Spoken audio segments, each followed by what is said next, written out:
blue screen of death. Now you have a store that not only can diagnose your rig, but if needed, upgrade that tired old workhorse. Centex Computers in Hutto is equipped not only to fix your computer, but give you an honest analysis of what needs to be fixed. Let's face it, your home computer is not only convenient, it's essential for your home or your office to stay in touch in this new virtual world. Now you have a place to take your computer for honest and reliable service. Visit www.centexcomputers.com for locations and times. Centex Computers Hutto is the official computer experts for On the Air with Mike Allen. Is your wife wicked hot? Or is she just cold? Do you just want to take a hot shower? Call Savino Mechanical for all your heating, hot water, and cooling needs. Savino Mechanical has been servicing Greater Boston and Southern New Hampshire for over a quarter century. Quality 24-hour service, reasonable rates, satisfaction guaranteed, licensed and insured. And remember, at Savino Mechanical, we are not comfortable until you are. Call Savino Mechanical today at 1-855-624-4280. That's 1-855-624-4280. Savino Mechanical. Armed Radio Global presents its new 2015 Talk at Night lineup. Mondays 8 p.m. Eastern, Spot On with Lino and Tom. Street Talk with Matt Hazley. Mondays and Fridays 10 p.m. Eastern. On Tuesdays, Talk Time with Val 8 p.m. Eastern, followed by High Five at 10 p.m. Eastern with Johnny and Mikey. Wednesdays On the Air with Mike Allen 10 p.m. EST, and Thursdays Night Talk with Joe Rocks 10 p.m. Eastern. Join the talk now on Ustream TV.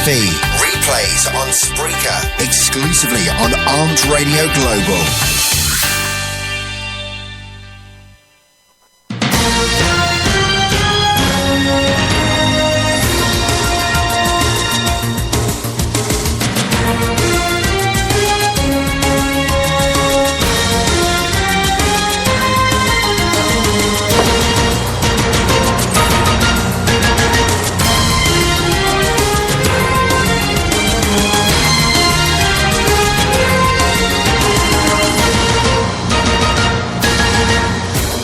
Hello, everybody. I'm Mike Allen. Better late than never. Thank you to Matt Hazley. We'll be bringing him on the air right shortly. But tonight, Marlon Vela of Belts of Honorious will be coming out. We got a big event this weekend in South Austin now. Change venue. The South Austin Skate Rink. Very small venue. Tickets are selling fast. But we're going to talk about how you can get your tickets and get down there and come see the event. Come see me ring announce. That's worth the ticket right there. Joining me in the Armed Radio Global Man Cave, the return of Seth, Danger Davis, and for the first time officially as a member of the On the Air crew, Miss Jo Ellen. And she is awesome. So stick around. We're going to have a good time. I'm Mike Allen. This is the Armed Radio Global Network. And we're finally on the air. Yeah, better late than never? Yeah. That's what I'm thinking. We'll be back.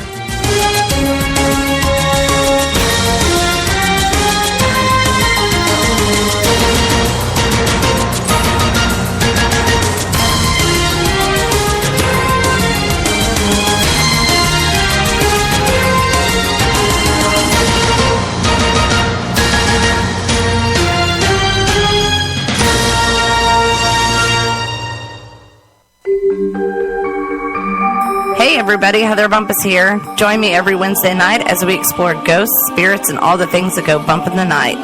Like my page, OTA Paranormal on Facebook, and follow me on Twitter at HBumpus, #ArmRadio. Listen on the air with Mike Allen every Wednesday night at 9 p.m. Central Standard Time, right here on Arm Radio Global.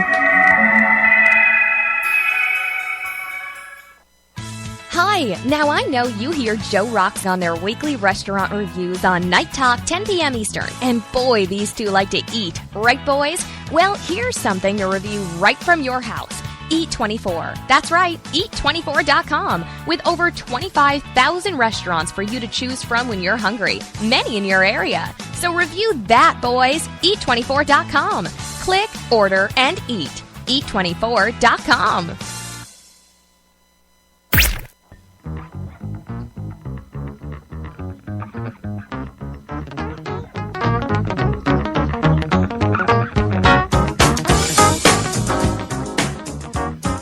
Turn that on. Nothing like starting late, but we got some homemade chocolate cake in front of me, and that's just, it's amazing. Welcome, everybody. I got caught out with work today, and I was way out in the middle of nowhere, so big thanks to Matt Hazley of Straight Talk with Matt Hazley. You can hear him every Monday and Friday here on Armed Radio Global for getting things kicked off and hopefully not running off too many people. So here we go. He's not answering his Skype, so the hell with him.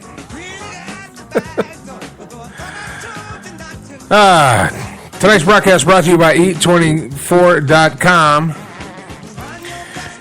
If you are somewhere where you're not familiar with your surroundings and you'd like to find some place to eat that will deliver food to you, just download their app from iTunes and Apple Play, and you can put the zip code of where you're at in that phone, and they will find a restaurant near you that will deliver food to you. It's like having a food truck in your pants. All right, studio's full, man. Man cave is full. We got the Lovebirds. Thank you. Seth and Davis. Joe Ellen, welcome. Thank you. Brought chocolate cake. That's a good start. That is a good start. First day on the job. I didn't First want to day get on the fired. job. Got to bring in chocolate cake for the boss. Sucking That's up how to you the boss. roll. That's how you roll here. You know, Yeah. you got to suck up to the boss. I do. Okay. Absolutely. I did that for 10 minutes. I I'm done. totally and completely support that method of getting ahead. Right. That's where Danger Davis is kind of slacking because I'll take care of the website. Nothing for like 2 weeks. Nothing. I also do websites. And it's see, she's taking over, dude. Chinese labor. She's a Chinese labor. I think I'm turning Japanese. This guy. Oh my goodness.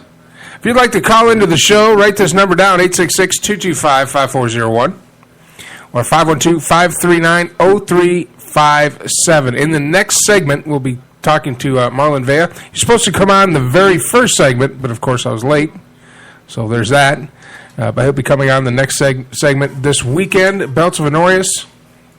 Let me get the information on that, because I know bell time is 6 o'clock, or the doors open at 6, bell time's at 7, and it's at the South Austin Skate Rink in South Austin off of Manchac.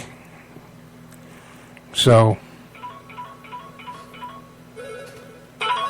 man, now we got people calling. I don't want to talk to you right now. It might be my dad. I can't believe you're letting What number was it? What number was it? I'm not going to say it on the air. No, he doesn't have your number.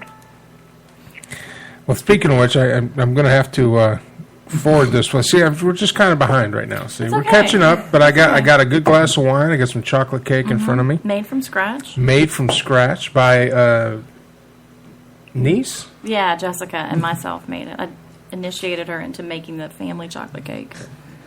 Which should always happen. Yes. What the hell are you guys laughing That at we've over been there? making for 50 years. It's game and working out.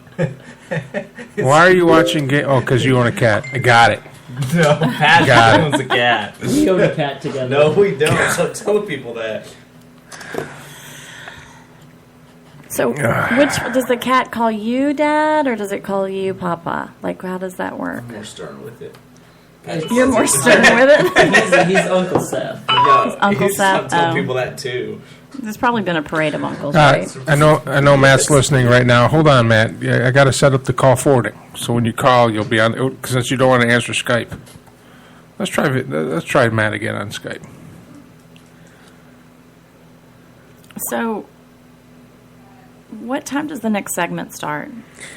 Probably in about 5 minutes. Alrighty then. Yeah, we're just getting things together. You know, I just Okay. pulled in. I'm just pulled wondering in. if Matt's hiring, because I could make him a chocolate cake too. So you're first day on the job and you're leaving. I thought this was a professional outfit. Man, busting my chops already, right out of the gate. See, I never did that. Okay, try again, Matt. Try to call again because I got it forwarded now. See if it can't go through. See, we're just getting things together. We're getting things gathered together. See, this is what happens when the real job that pays you money overlaps into the job that doesn't pay us any money. Okay, speaking of a job that pays in beer. So you have to. There he is. All right, Matt. Hey, my savior. Hey, how come I only got like 2 listeners left? What the hell? How come you only get 2 listeners? Yeah, what the hell did you do? What'd you say? Hey, there was only 1 when it started. It was actually 3 when I left it for you. So I tripled your output. So I don't want to hear anything. Tripled my output. Thanks for coming for me. By the way, I'd like brownies. That'd be great. Oh, this is homemade chocolate cake, dude. We're chowing down right now. Well, she said that, hey, if she's going to come over to my show, I want brownies. I can do brownies. She can do brownies. The first So, you were stuck in the weather? Because of the weather, all my orders are tripled. Plus, we got a big storm coming in, so everybody's on the road. It's true. Yeah, you guys got that nasty. Yeah, so hurricane today coming up through the Gulf there. Yeah, so today I tried to get. There's a city east of me, about a good 30 minutes maybe east of me, called Rockdale. Oh yeah, little podunk town out there. And then past Rockdale, another 15 to 20 minutes is the furthest property that I have to inspect.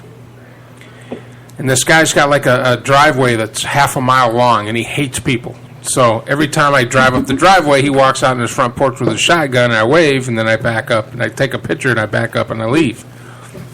I ain't about to get shot. So today I drove all the way, and my tires aren't all that great yet. So I'm on this rutted dirt road, so I'm driving real slow so I don't pop a tire, because I got to get all the way out to this one house way out in the middle of nowhere, and it was due today, so I had to get it done today. That's why I'm late. Plus the weather sucks. So you're driving on Maypops, you'd call it? Yep. Maypop tires. Yep. Yeah, that's right. I've been there. I know what that's like. I drive my tires to the bonus round where that extra real grippy wire stuff comes out and it grips the road better. Yeah. Yeah. Sounds like a helicopter's following you. Yeah, exactly. I got sparks at night to make sparks on the road. Thank you, darling. All right. Perfect. Thanks. What are we doing now? Was this a buffet in here now? What are we doing? It's becoming less of a man cave. It's becoming less of a man cave. Seth said it. The guy whose life partner and himself have a cat. I do not have a cat. Told me. Hey, look at my Facebook. Look at the picture of Bruce Jenner's cat. Yeah, I saw that. Bruce Jenner's cat, man. No, that's just my cat. I just have a tendency, apparently, of telling people. You don't share it with him? Well, no, it lives in my room. One, Mike. My cat sleeps in my bed. Do what now? Chocolate Lab for sale. Do you see that one? Yeah. Oh, the internets. Go outside. It is so much fun. I love it. But thanks for jumping in there. Did you happen to catch Val's show yesterday? I did not. I didn't get home from work until like 9:30. Well, I produced it for her, and she had 2 guests on that were vegans. Really? Hardcore. This one was even bragging that her dogs are vegan. I don't know what kind of pet abuse that is to not feed a dog meat, but so I just kept my mouth shut. I told because she told me before. Even a vegan by choice. Well, before the show, she told me. She says, "Look, these guests are coming on, and they're this, and I just want to make sure." And I said, "Look, Val, it's your show. It's not my show. I'll just produce. Unless you ask me to, I won't say anything. I'm not Jimmy. I'm not just going to jump in there and say some wild stuff, right? Although the show would have been 10 times more entertaining with Jimmy, I think, with these two, because he can't control himself. But anyway, they start talking about their vegan lifestyle and about how people that eat meat are responsible for global warming. and that people that meat eaters are responsible for the drought in California. Yeah, that makes a lot of sense. Yeah, that makes no sense. It was crazy talk. But Val asked me to say something, and I said, and so I was like, "Hey, how you guys, gals doing? I just want to let you know what you believe. Is what you believe, and I support what you believe. I don't believe it, but there's that." So then the condescending tones came in. Oh, yeah. Oh, so you support the slaughter of helpless animals? We don't even need to eat them because men are basically are supposed to be vegan. We're not carnivores. I'm like, whoa, I don't know where I've read that before, but okay. And I was just kind of keeping my cool. I wasn't saying anything. I think you read that at PETA. And so they kept going on and on and on. And I said, well, one thing. I'm sure one thing that being a vegan makes you is very angry.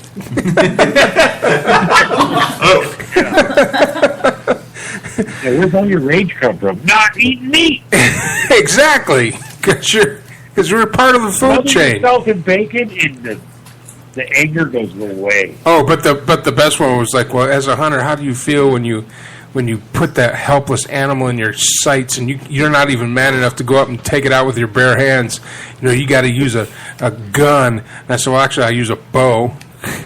He goes, well, even a bow, a 60-pound bow. I walk right over to the deli counter and it's already done.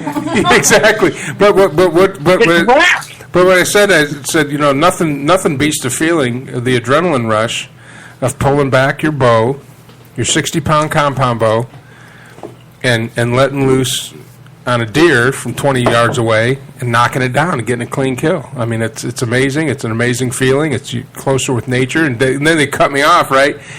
He says, so you would drag this is what... you would drag a bow that weighs 60 pounds out the woods. Oh, my God. That's what she asked you? Yeah, I just muted myself. I was rolling. I said, I can't do this. I was typing Val. I was like, Val, if God didn't want us to eat animals, he wouldn't have made them out of tasty meat. It wasn't tasting so damn good. That's right. Exactly. Well, Matt, thank you so much for covering for me, brother. You rock, dude. Your show's Friday night. Who do you... Reputation again. Okay. You betcha. Hey, who do you got on Friday? I'm not quite sure yet. Maybe all the hosts from Arm Radio come crash my show again. Yeah. The Echo Fest was awesome. It'll be Night Talk with Matt Hazley on Friday. It was the Echo Fest. I thought I was at a football game. Yeah, well, Lino doesn't have the push to talk. She's got the voice, the sound thing. She doesn't do push to talk, so I was tripping it up. All right, Mom. Thank you, my friend. Yep, talk to you later. I'll talk to you soon. Matt Hazley from Straight Talk with Matt Hazley here on Armed Radio. You can hear him every Monday and Friday nights. Starts at 10 Central Standard Time. He talks about all the conspiracies and UFOs, and it's got a great show. You can catch his replays on Spreaker, also on his page, Straight Talk with Matt Hazley. I'm Mike Allen. I'll be right back after these messages with Marlon Vela of Belts of Honorious. We'll be right back after these messages.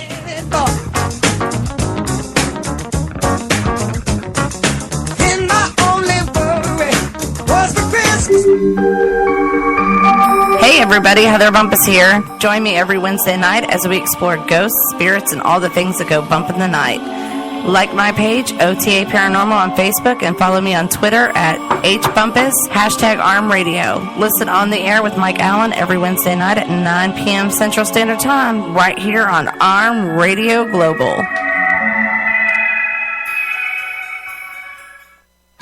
Hi, now I know you hear Joe Rocks on their weekly restaurant reviews on Night Talk, 10 p.m. Eastern. And boy, these two like to eat. Right, boys? Well, here's something to review right from your house. Eat24. That's right, Eat24.com. With over 25,000 restaurants for you to choose from when you're hungry. Many in your area. So review that, boys. Eat24.com.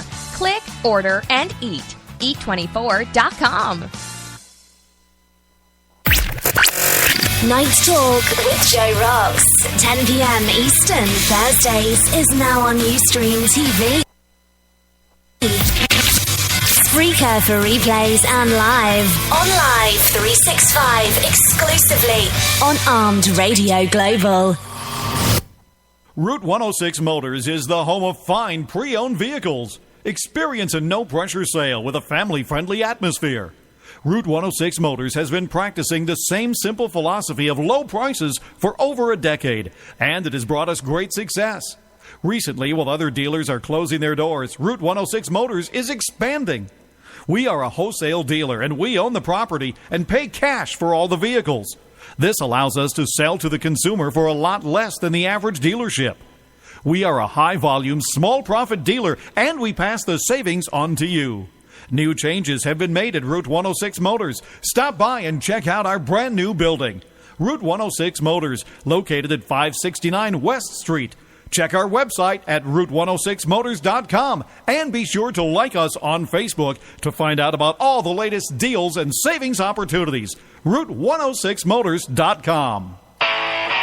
Are you ready to take your webpage to the next level? Go to icegram.com and download for free all the tools you will need to enhance your webpage content for potential customers, clients, or fans. Capture leads, call your audience to action, skyrocket conversation and engagement with action bars, pop-ups, toast notifications, message boxes, overlays, and sidebars. Head on over to icegram.com for your free download. That's icegram.com. Bottom line, you'll love it.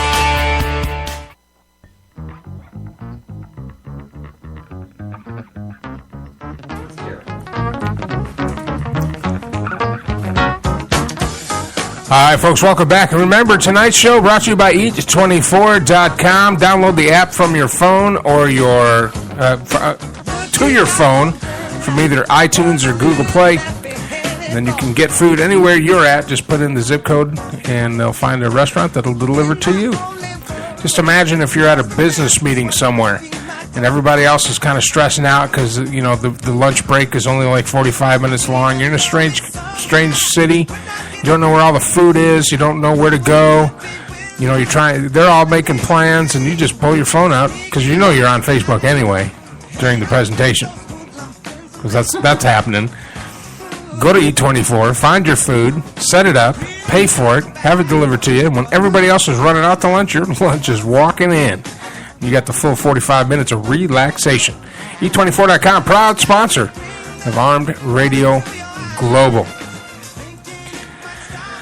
Now, joining me live on the Ring Central Celebrity Hotline, he is the promoter for Belts of Honorious. He is teamed up with Niall Chavez, and they are getting ready for our event this Saturday.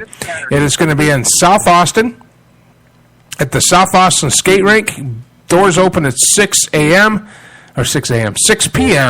Bell time's at 7. Please welcome Mr. Marlon Vela. How you doing, sir? Good. How are you doing today? Man, I'm pumped. I am pumped. This has been a great. If your phone's on speaker, put it to your ear. No, it's not on speaker. I'll have you on my earphone. Oh, on your earphone, because I'm getting feedback. Maybe just go speaker or go put it up to your head, because I'm getting that feedback. There you go. Okay, can you hear me better? Yeah, there you go. Yeah, I'm pumped. I mean, this has been a great month because we started out the month. I had a promotion down in San Antonio. 2 weeks later, I'm with you guys. Another 2 weeks, I get to watch my friend Lewis Carter make his pro debut. 1 month later, we're up in Belton with it. I mean, it's one right after another. This is I'm living the dream, brother.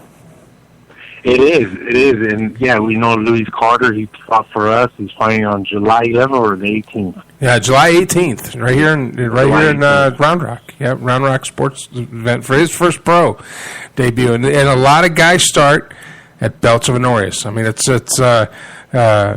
was you guys gave me my break into ring announcing, into MMA. I don't know if Niall told you that. Niall always had you on from the beginning, and we're glad to have you again. When we started this, you know, he forwarded me. He told me who we wanted as an announcer, and I said, hey, they just have Mike Allen. Let's have him again. Well, I appreciate it because it's a fun promotion. A lot of guys that I've met around the state get their start with Belts of Honorious. I mean, it's a great promotion. Always good matchmaking, always even matches. And a lot of guys make their debut with Belts of Honorious. So it's a lot of fun. It's fun to see that nervous energy. You know, you're in the cage for the first time, and these guys, they start their careers, and it's really exciting. How many fights we got lined up for Saturday? We have 13 as we speak right now. There's 13 fights ready to go. We started with 25 fights, and it's trickled down to 13. There's so much of a process that goes into promoting and matchmaking that is it could be a headache, stressful, and frustrating at the same time, very challenging. So all those things put together, puts competition and sense of urgency into a promoter and into a fighter, not only getting prepared for the fights, but getting their medicals in and getting clear and delegating and being a liaison with the state as well. Well, 13 that's going to be a good night. That's going to be a good night of fights right there. I'm going to have to stretch. Well, because we've been in this game long enough. Sometimes promotions that start out, they want to do 8 fights, so they get 8 fights lined up. Well, that's not how you do it. If you want 8 fights, you got to get 20.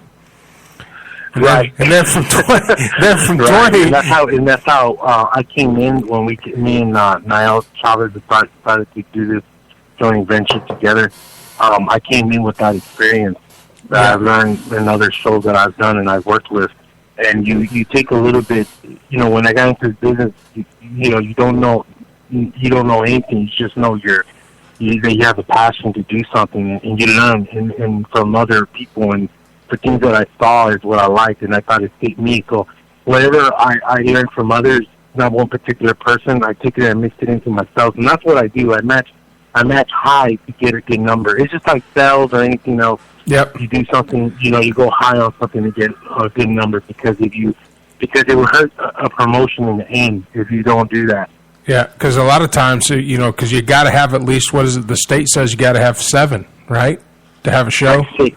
6 the minimum, 15 the maximum. I've seen some folks sweat it right down to the weigh-ins. If they don't have that one fight, they don't have a show, and it's like, man.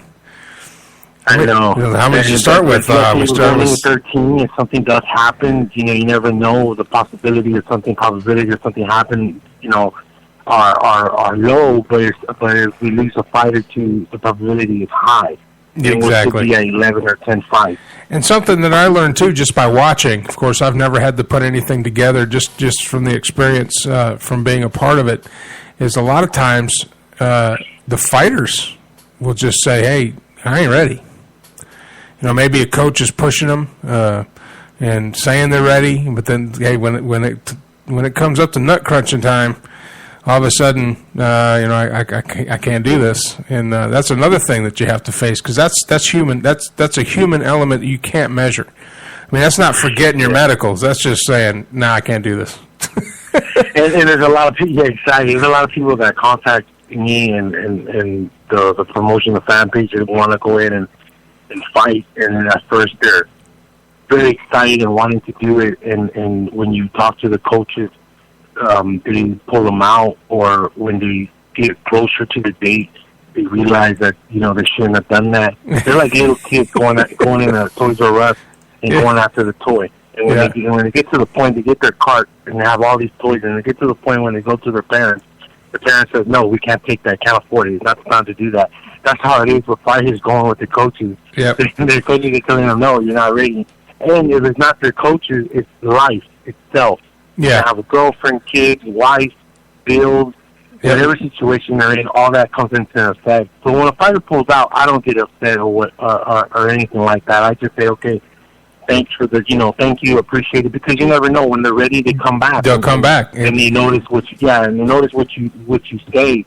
To realize it, and that haunts you back either in a good way or in a bad way. And in my case, I wanted to come back in a good way. Well, plus, like you said, life gets in the way, and that paying job takes precedence over something you ain't getting paid for. So, as a promoter, that's why you start out with 25 bouts. Now you got 13, and after weigh-in, we might have 11 or 10. If it was my... Go ahead. I'm sorry? Go ahead. If it was my choice, I would have had 30 to 32 fights. If it was my choice. Oh, man, I'm just, you know what? If you get 30 fights lined up, I'm just going to get a chair, put it in the cage, and sit down. It's like, look, I ain't moving. You got to fight around me. My big old fat butt getting up and down. Yeah, that's how it is, man. I'm gonna have to whisper for the first 15 just to save my voice for the main event. I know it's gonna be a great night of events, and we have a stack of fighters, and it's guys that really, the ones that are here and the end of knowing deadline is tomorrow 5 p.m. with any medicals of anything you got guys scrambling right now to do what they need to do, and the guys that are here right now on the card as of today are the ones fighting to make it on Saturday. These are the ones. It's just like a football team. I played football all my life as a little kid and going into high school and collegiately as well. And you start off with 85, 90 players, and at the end of the season you have 55 or 60 players. Yep. And those are the guys, or less, and those are the guys you go with, and you really you build a bond with, and you go into war with. In other words, so that's exactly what these guys are. They're going into war, and they're unfortunately going to war against each other. Yep. Well, it's that one-on-one competition is what draws people to sports like this, boxing and MMA and wrestling, and it's what drew me to it when I was in high school. I was many, many years ago. So now I am content. I am content with being a spectator and learning about the sport as a spectator, with the best seat in the house, by the way, which I am totally cool with. Exactly. You go in and you see these fighters right next to each other, and you're announcing them. It's just an atmosphere, intense atmosphere, with the passion that everyone has in that cage. Well, I tell you what, you've got 13 fights, and I want to go through some of those, because there's one in particular that I have interest in, only because I've seen this young man. I've called every single fight he's been in, and he's 1-3, right? But he should be 3-1. That's what I've seen. That's what I've heard, and that's what I've seen in his fights. And we're very close, and there's some little mistakes that he's made, and certain things that didn't go his way, either with judges or one little, just one little thing that just goes wrong in the fight that caused him to not actually be a better record than he is. Yeah, well, you never put it in the hands of the judges. Right. That's the number one rule. Every coach would love for the fighter to understand that. Yeah, end it. When I was in high school, my wrestling coach told us, just end it. Don't go all three. Don't outscore them. Get it done, because then you can relax. Yeah.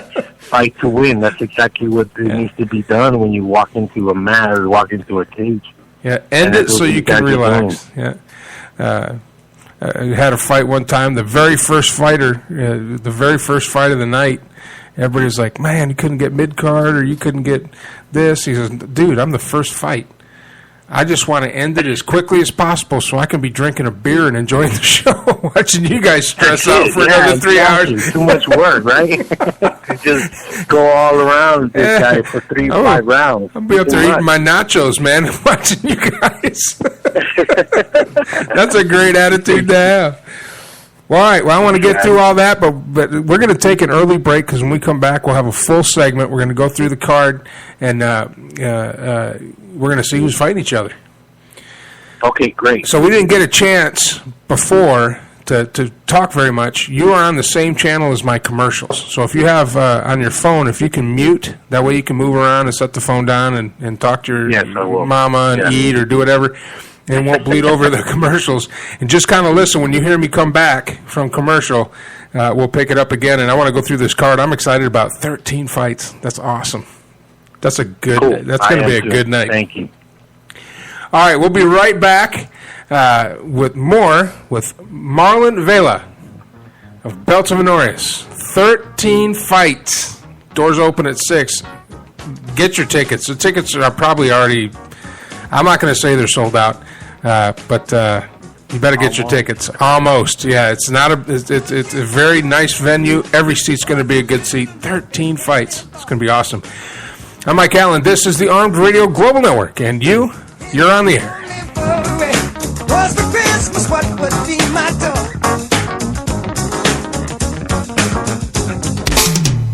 Ever have a computer issue that you can't figure out? Is your computer running slow, locking up, or giving you the blue screen of death? Now you have a store that not only can diagnose your rig, but if needed, upgrade that tired old workhorse. Centex Computers in Hutto is equipped not only to fix your computer, but give you an honest analysis of what needs to be fixed. Let's face it, your home computer is not only convenient, it's essential for your home or your office to stay in touch in this new virtual world. Now you have a place to take your computer for honest and reliable service. Visit www.centexcomputers.com for locations and times. Centex Computers Hutto is the official computer experts for On the Air with Mike Allen.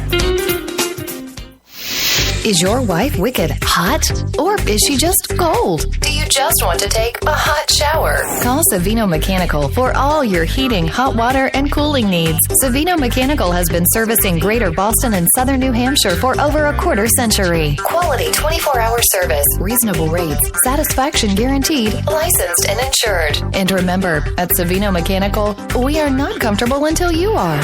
Call Savino Mechanical today at 1-855-624-4280. That's 1-855-624-4280. Savino Mechanical. Armed Radio Global presents its new 2015 Talk at Night lineup. Mondays 8 p.m. Eastern, Spot On with Lino and Tom. Straight Talk with Matt Hazley. Mondays and Fridays 10 p.m. Eastern. On Tuesdays, Talk Time with Val 8 p.m. Eastern, followed by High Five at 10 p.m. Eastern with Johnny and Mikey. Wednesdays on the air with Mike Allen 10 p.m. EST, and Thursdays Night Talk with Joe Rocks 10 p.m. Eastern. Join the talk now on Ustream TV. Replays on Spreaker, exclusively on Armed Radio Global.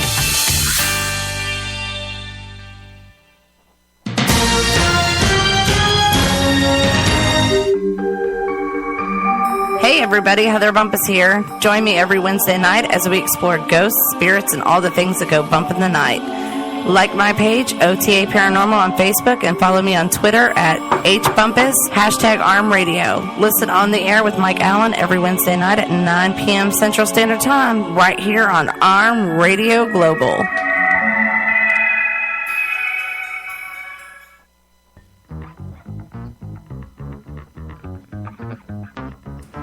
The hell he could. He could do it. He's the best player on that team. Nah. Leaps and bounds. All right, welcome back to the show. Tonight's broadcast brought to you by Eat24.com. It's like having a food truck in your pants.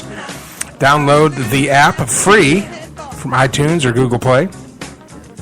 Put it on your phone. Put it in the zip code where you live. They will find a restaurant near you that will deliver food to you. Eat24.com is a proud sponsor of Armed Radio Global. Welcome back to the show. Joining us again live on the Ring Central Celebrity Hotline, Marlon Vela of Belts of Honorious. 13 fights. Yes, sir. It is 13 fights. Make me earn my money. It's really exciting. We've been out for a year, and we are excited to be back. And it's actually a year. Last time we did June 20th, in 2014 in Austin at the Emos. Yeah, it was a year. And I remember each other joking around and and everything. And, and we're back. And I think I called you. I think I called you Martin the first time. Call me many names. So then you said you better get my name right. So then we went through the whole. Was it Guadalupe, Esteban? I remember that. That was that little thing that you and I did all the time. That was good stuff. All right. Do we have any belts up for grabs? No, not this time. Well, we do have not a sanctioned belt by the state. Nothing, anything like that. Mm-hmm. But we do have something very interesting where we're doing that. It's a pretty interesting fight that happened on BOH number 3, the third event we ever did. That was with Desmond Moore versus Waylon Bulldog Bronstrop, and they fought on that night, and Desmond Moore won by armbar. Yeah. Now Waylon has always claimed that it was early stoppage. So this is a rematch. In the past, BOH used to give belts to winners. Yeah. To be like a belt of honor, right? Yep. And we don't do that any longer. Obviously, we're being cost efficient here. And at that time, we used to do that, which was pretty fun, and a lot of fighters were excited. It was a great way to start, I think, and it really did help out for the future. Now I see that it really did. Mm-hmm. So that belt went home with Desmond, and there's pictures online on Facebook, definitely of Desmond, talking to the commentator announcer at the time. And with his belt on. Waylon wanted that belt. He said that belt was not his. It was rightfully his. That's saying that the referee stopped the fight early, and it was not. Basically, he just didn't like anything that happened that night. He said that he did not feel that he was tapping out. He felt he did not tap out. He felt that he was fine. He was just taking his time. He was doing what he needed to do, and so that happened. It didn't go his way. Desmond won, and that was it. So going into other fights, they fought a Legacy amateur series. They saw each other there. Waylon would trash talk and be upset and then not like it. And Desmond, would be in front of him in the line, and it would be just so much things going on with so much tension. So finally, when we started matching up for this fight, it's a funny thing how it happened, interesting how it happened. Desmond comes to me and says, hey, I think I contacted Desmond, or we were talking on Messenger, Facebook Messenger, and Desmond said to me, hey, I'll fight. I want to fight, but I want to fight only one person. And he says, Waylon. And he tells me about the story and what's going on, and he wants to, shut his mouth, and he wants to go ahead and just So fight. is he putting his belt up? Fair and square. Is he going to bring the belt? Is the belt up for grabs? He's bringing the belt. Desmond put the belt up for grabs. Graciously, he put the belt up for grabs. Waylon, the same thing. When he contacted me, he said, hey, I want to fight, but only one person. I will fight for your organization, only one person. And he said, Desmond. And he wants that belt. Is that going to be the main event? Is that the main event? That's the co-main event. Co-main event at number 12, yes. That is going to be amazing. It's an amazing fight. I've tried to promote it as much as I can. There is redemption and revenge in some way. I probably blow it up more than they might feel, the fighters or the people around them. But in a way, it is kind of like redemption because, here's a fighter that is 1-3. And, is a pretty, I've seen him fight a couple times already. And I've seen him in a nasty armbar with Steve Cordell Jr. And he didn't tap out. He kept going and going and going. And he just would not. He was just relentless with his fighting and wanted to fight. So he's an exciting fighter to watch. And then Desmond, a kid that has a lot of talent coming from a great gym with Gravity Fight Club, it's a guy that really wants to become his best. Very quiet, very, very humble, and fighter that is just, I want to show instead of talk. And that's how I see it, talking to these guys. So it's going to be a great fight. Definitely it is. Co-main event grudge match for the BOH belt. Yeah, there you go, belt of honor. It's an interesting thing, it really is, and these guys were both scheduled to do a talk radio show today. They both respectfully declined for schedules, family or whatever, but really I think this means a lot to them, this fight, that they want to go ahead and be focused. I think that's what's part of it as well. Yeah. They want to be focused. Yeah. I think Waylon and Desmond really, at the end of the day, they understand that trash talking and all that is just, that goes to the trash. And at the end of the day, is what happens in that cage, and I think they know that, and they're being focused. When that gate's locked, there's no talking anymore. Yeah, there's no talking. It's there's on. no talking. And So whatever's going to happen, you know, it's going to be exciting. I think people are excited to watch this fight. I am definitely excited to watch this fight. I'm glad I put a very intense, passionate fight together. You know, it landed on my lap, to be honest. And I'm glad, because I think Waylon was scheduled to fight June 6th, but no opponent was found. So when I locked on Desmond, Waylon came on. Well, you know, and I've seen Waylon fight in other places, and just been kind of following him because I like him.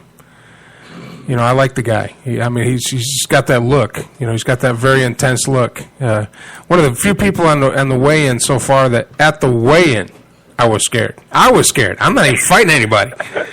But I had an angle where I could see his face, and I'm like, dude, so you got to tone that down a little bit. He goes, no. But he's a fun guy to watch, and I think people, you know, you say he's 1-3, but he's not.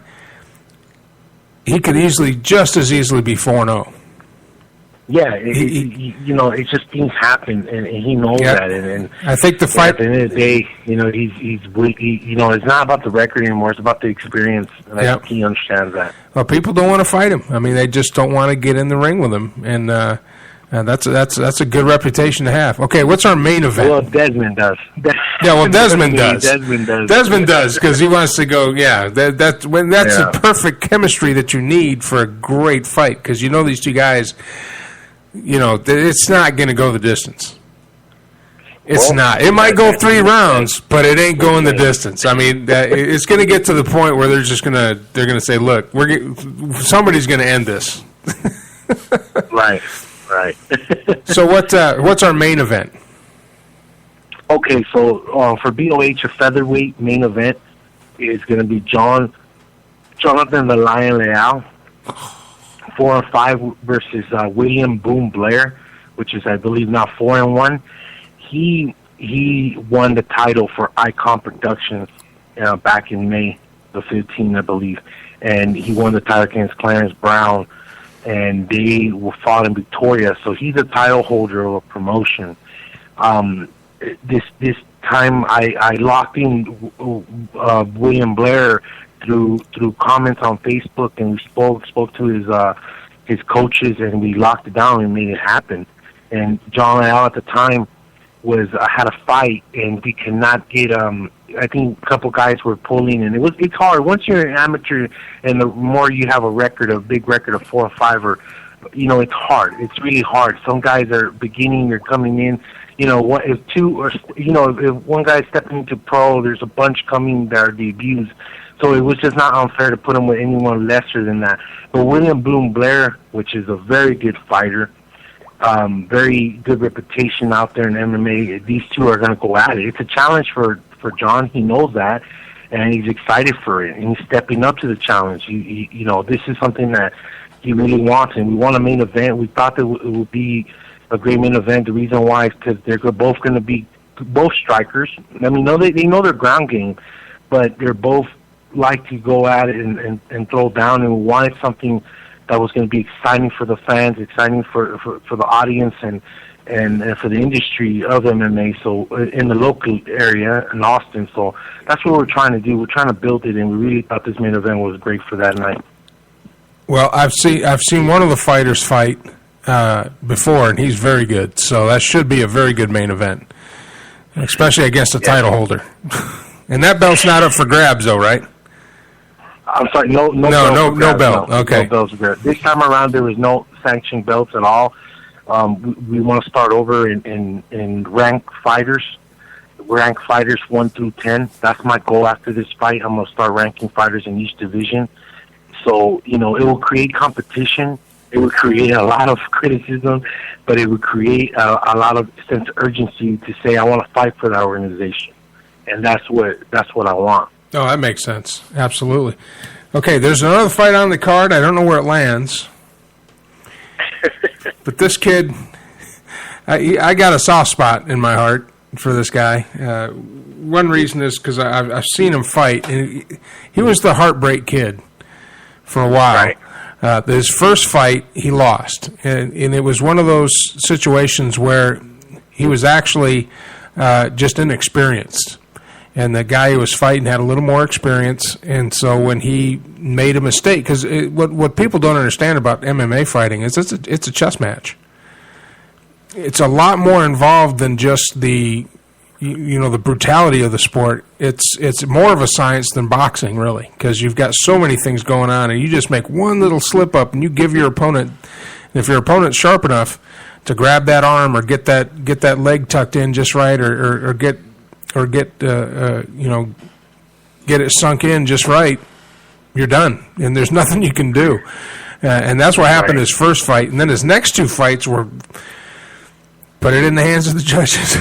You can't do it. Right. And that's the hard part of these fighters. And I think one was every fight is going to be your way, but definitely you want to give your very best each round. You don't want to do well. The first one was a unanimous decision. He lost. Second one was a split decision, and nobody believed it. Nobody. I mean, the whole arena's like, what? Even he turned around and looked at me. I'm like, hey, don't look at me. I'm not a judge. I'm just reading the card. I'm like, sorry, dude. And so his third fight, and this is the one I use personally. It's the one I use for my resume when I try to get booked with other promotions and say, well, show me your work. This is the fight I send them, because looking at the fight, and we're talking about Josh, the Alaskan Assassin, which is a great nickname. He looks like a pasty high school kid. And he was up against this kid that was built like he could rip a door off. And everybody in that arena, nobody picked Josh. We're like, why did they match these guys up? This is going to be not fun. And I felt for the guy because he's a friend of mine. I've gotten to know him outside the ring. He was over for Thanksgiving. He worked with one of my roommates. I mean, I know him, so I've met him outside of events and stuff. And everybody in there was shocked. Go ahead. Everybody in there was shocked at the outcome. I mean, it was a first round knockout, a TKO. So now he is ready. I just talked to him the other day. I bumped into him. He's slim. He dropped his weight. His trainer, his coach, Jared Hepler is on him, he's ready. He is ready, and he is. Him and I have been speaking today on stuff that we need to get done, as in behind the scenes stuff, paperwork and all that. So he's definitely ready. He was excited. He knows. It's tough as a fighter. This kid, he's working, he has bills, he has stuff to do, and he's fighting at the same time. He's not the only one. Many others are in the same situation. But I was talking to him, he got the sense of urgency to get his stuff done and ready to go because he wants to fight. He's not going to pull out. This is the kind of passion and sense of urgency these fighters have, and they want to fight. They want, whatever reason it is that they go into that cage is bravery, but they're warriors. They're MMA warriors going in there to fight, and this kid is definitely fighting Dylan Estes, which is the underdog. Many people feel that Joshua Esterly is going to win and beat him. Here's Dylan Estes coming, as a debut. His coach, Tony Fernandez from Clutch MMA in Gatesville, Texas, told me we'll fight him. We want to fight him, because we had a fighter from Clutch MMA that was gonna fight Esterly, and we locked it down, but they had to pull him out for certain personal reasons of their own, and they brought in Dylan. They gave me Dylan as a replacement, and I said, okay. They said for they want to make this fight. They wanted it. He's the underdog.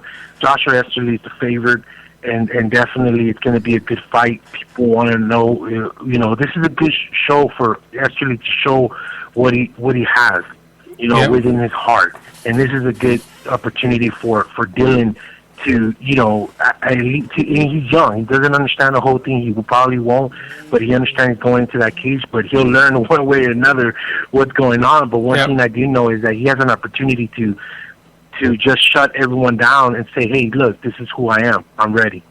Well, and it's going to be a good fight. There's always got to be a first time. Yes. So might as well just get in there and get it over with.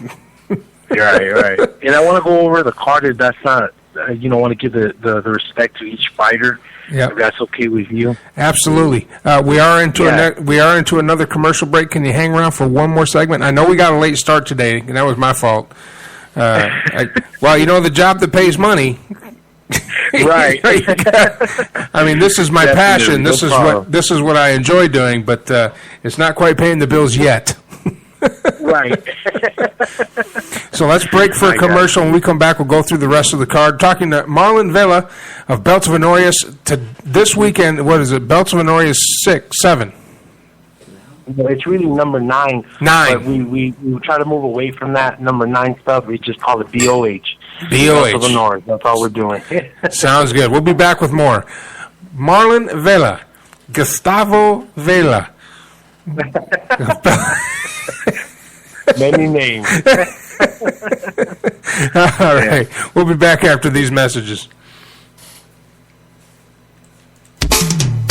Ever have a computer issue that you can't figure out? Is your computer running slow, locking up, or giving you the blue screen of death? Now you have a store that not only can diagnose your rig, but if needed, upgrade that tired old workhorse. Centex Computers in Hutto is equipped not only to fix your computer, but give you an honest analysis of what needs to be fixed. Let's face it, your home computer is not only convenient, it's essential for your home or your office to stay in touch in this new virtual world. Now you have a place to take your computer for honest and reliable service. Visit www.centexcomputers.com for locations and times. Centex Computers Hutto is the official computer experts for On the Air with Mike Allen. Is your wife wicked hot? Or is she just cold? Do you just want to take a hot shower? Call Savino Mechanical for all your heating, hot water, and cooling needs. Savino Mechanical has been servicing Greater Boston and Southern New Hampshire for over a quarter century. Quality 24-hour service, reasonable rates, satisfaction guaranteed, licensed and insured. And remember, at Savino Mechanical, we are not comfortable until you are. Call Savino Mechanical today at 1-855-624-4280. That's 1-855-624-4280. Savino Mechanical. Armed Radio Global presents its new 2015 Talk at Night lineup. Mondays 8 p.m. Eastern, Spot On with Lino and Tom. Straight Talk with Matt Hazley. Mondays and Fridays 10 p.m. Eastern. On Tuesdays, Talk Time with Val 8 p.m. Eastern, followed by High Five at 10 p.m. Eastern with Johnny and Mikey. Wednesdays on the air with Mike Allen 10 p.m. EST, and Thursdays Night Talk with Joe Rocks 10 p.m. Eastern. Join the talk now on Ustream TV. Replays on Spreaker, exclusively on Armed Radio Global.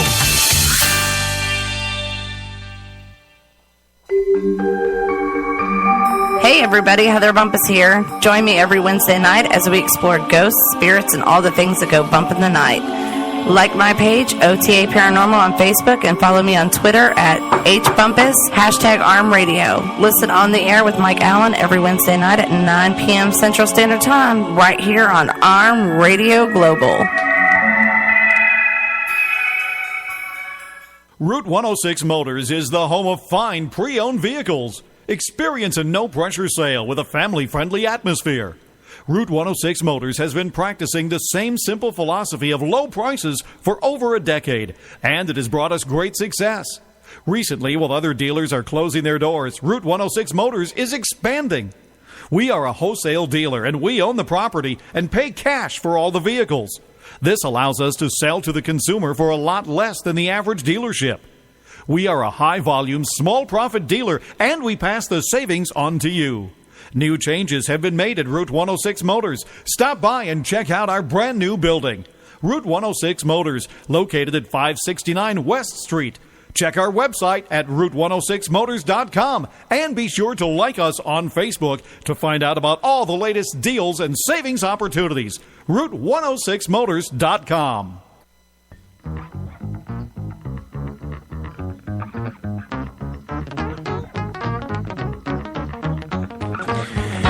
All right, welcome back to the show. Tonight's broadcast brought to you by Eat24.com. 106 Motors. Route 106 Motors, I'm sorry. That's up in Boston, where Armed Radio is originated from. Also, Centex Computers. Now, Steve has moved. He got rid of his storefront. He works out of his house, but he is still available to work on your computers, fix your iPhone or iPad screens. Just go to centexcomputers.com for his updated information, and he will take care of you. He's responsible for the Man Cave's Flamethrower of Love. That's what my roommate calls it. This computer over here, it's massive. It's awesome. It's running like 3 platforms right now. It's amazing. Welcome back on the Ring Central Celebrity Hotline. Promoter for Belts of Honorious. After a year, they're back. 13 fights. Great co-main event. Please welcome Gustavo Javier Vela. That's funny. Yeah, Marlon Vela. I personally started doing that. Started correcting like 2 times or 3 times. And I started noticing this guy's name. I think he knows my name. Well, I think I wrote it down the first time as Martin because that's what I heard. Remember, I'm an old I'm an old field artilleryman, so you gotta speak up a little bit. I'm a little hard of hearing. Right, I understand. Okay, what do we have any female fighters? Do we have any women fighting? So we had 13 fights, and going over the first fight, I put it in order, and I thought about this very much for a long time, really how I wanted it in order. And the first fight is for the lightweight division. Charles Spencer debut versus Lyle Gonzalez debut. Charles Spencer trains the main gyms, but definitely trains with Maria Lopez as well and others. Works out of the UFC gym and Spark Meadows, I believe. And he definitely a fighter that takes care of his body and really wants to really go fight in his training. And I think he's ready to go at 155. That's the fighter debut that we're looking at. Lyle Gonzalez as well. To me, wants to fight as well, and let's hope we make this fight ready to go. The number 2 fight, middleweight, the middleweight division, the Levi Milholland, something like that. And I hope I didn't pronounce his name wrong, but he's from the East Side Austin Elite. He's a debut fighter going against Lord Washington, debut out of SFS gym, MMA in Mesquite, Texas, out of the Dallas area.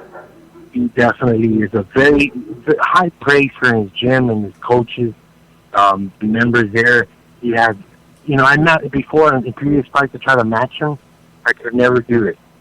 I can never get a fighter, and not because of his talent, but because, the fighters were having issues. But I think Levi stepped up. He's ready. I think they're both ready, and it's going to be a good fight. That's really going to be a good fight. I'm looking forward to really seeing the talent here from these guys and really growing in our amateur rankings. And these are fighters. These first 2 fights are fighters I'm really looking at to grow. And really, it's the first 4 fights that I'm looking at. And looking at number 1, number 2, number 3, all debuts. And those are fighters that I'm really wanting to grow to be in the amateur rankings, and for others to come in and challenge them in an amateur as well. So that's what I want. And then number 3 fight, I have Jesse James Rocha debut out of Capital Punishment versus Eric Martinez debut out of the UFC gym. He also is Eric Martinez is an exciting fighter. He has a very good family fan base. Family fan base. They're really rooting for him, supporting him. And Jesse, more of a quiet guy, good grappler, is challenging himself in grappling in tournaments as well. Definitely, it's going to be an exciting fight. I really don't know what to expect from this fight. All I know is that Eric is ready. He's excited. I think Jesse as well is ready. I think they're both excited. They both have passion for it, and I really believe we're going to see. This is a fight I really want to see as a promoter. And I think many fans are going to be there. Every time is going to be rooting Jesse and Eric, but I think we'll definitely determine where these guys are going to be in the bantamweight at the bantamweight division, 135. We'll see where these guys are at. They're really beginning of their career, and we'll see. They're going to come out. They're going to show. And based on what I see in the striking and the mixed martial arts and MMA, wrestling, whatever they got, jiu-jitsu, I'm going to rank them, and I'm looking forward to it, win or lose. You know, I'm definitely looking forward to that night where I start grading the fighters. So a lot of good fighters, again, getting their start with belts of Honorious. That's awesome. That is awesome. Very, very much. And number 4, I have lightweight 155 Dominic Nicholas Pearson, a debut fighter against Alexander Aguilar, which is a wrestler. Dominic plays football. I'm glad I matched up this fight. They're talent-wise, as in athletic, agility, and their athletics is they've done in the past is there. You know, now they're going to show it as a debut in the cage. Dominic has wanted to fight for many years, more than 8 years, and this is something they're both going. And Aguilar has been praised by the gym from Eastside Austin Elite that he's going to be a very good fighter. You know, they're saying he's going to be a very good fighter, and Dominique, they're saying the same thing, and we'll see who shows out. It's going to be a very good battle. I'm looking forward to that match right there, and I'm really excited to see that fight between Dominique and Alexander. That's something I want fans to know about this fight. This fight right here, it's not like number 3, you know, where Eric and Jessica don't know that much, and we'll see where they come out. But Dominique and Alexander, we know they have the talent. They all have talent, but these two have an enormous amount of talent from the sports world, and they're going to bring into the cage, and we'll see what happens. I think it's going to be a good throwdown. It really is. And then number 5, BOH lightweight, Steve Cordell Jr. has fought before for BOH before against Eric Montejano. Montejano comes from Dallas and Team Gladiators. He's definitely a debut. He's going to be at 160 catch weight, and Steve Cordell Jr. is a fighter that is older, 36 years old. Definitely a guy that really loves to fight, ready to go. Oh, yeah. Family supports him. I remember so Steve. That's a guy that's really passionate. You know him, right? Yeah, and Steve travels. He travels well. He's got like an entourage. He's got like family members, extended family members, friends, drinking buddies. Right. That's a rowdy crew, man. Exactly. And I think Steve is really excited for this fight. He's ready. And, you know, I had a couple matches for him, you know, and just some certain teams that we couldn't get going, you know, and I think, you know, his coach, Ronnie Liss, from Team Ronnie Liss MMA, really wants to grow him and wants to be smart with him. And that's what we're doing. And Eric, his coach, is Felipe Espinoza, a guy that he's growing his fighters. He's growing his fighters, and he wants to get them up there. So it's an exciting deal. It comes from the Dallas area, so that's going to be a good fight. You know, definitely expecting an exciting fight there, and we'll see what happens there. But the welterweight, another fight, number 6, Sean Clemens against Steve Ward. That's a fight right there. Sean Clemens, along with Dominique Nicholas and Desmond Moore, come out from Gravity Fight Club. A very good gym that I praise a lot, that I'm very impressed with the type of fighters that come out of there and the talent that come out of there. So these guys are really going to come out and see what happens. And Sean is ready as well. And, you know, he turned in his paperwork too already. So that's the next step. So he did that. So we're ready to go, you know, and I'm excited for this fight as well. I'm excited for all of them, but this fight, Sean Clemens, is really here out to show out, and Steve Ward. You know, Steve Ward is a skinny guy, like he said himself. Those are his own words. And you know, I want to fight. I want to fight, and I want to prove something. Those were his words, and I'm excited. I'm motivated. Those were the words he told me, and he understands a challenge, and he's stepping up to this challenge. And the next fight, bantamweight as well, 135. Herman Nolasco out of Elite MMA debut versus Devin Miller, 1-0 out of Dallas. He fought for BOH as well in the Dallas one. I'm not sure if you remember, Mike. Yeah. He's Devin Miller, big fan base out of Dallas. Yeah, I remember that. I remember that. Yeah. You remember that? I do. So that kid right there is coming back with the Johnny Bedford team, with Evan Cuss, with fighters of Bellator, and Johnny Bedford of UFC, and then Brandon Quick in his jiu-jitsu. So he's coming out of a very good team. I hope I'm not saying it wrong, but Fitness Fight Factory. There we go, Fitness Fight Factory. So that's the gym in the Fort Worth area, Texas. So he's a very good fighter, exciting fighter. So he's going to be a fighter that I'm excited to see. A very good jiu-jitsu and striking. Bosses a little kid.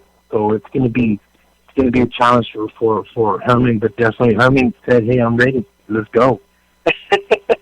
So that's important. And then number 8, Joshua Exley versus Dylan Estes. We know Joshua's the favorite.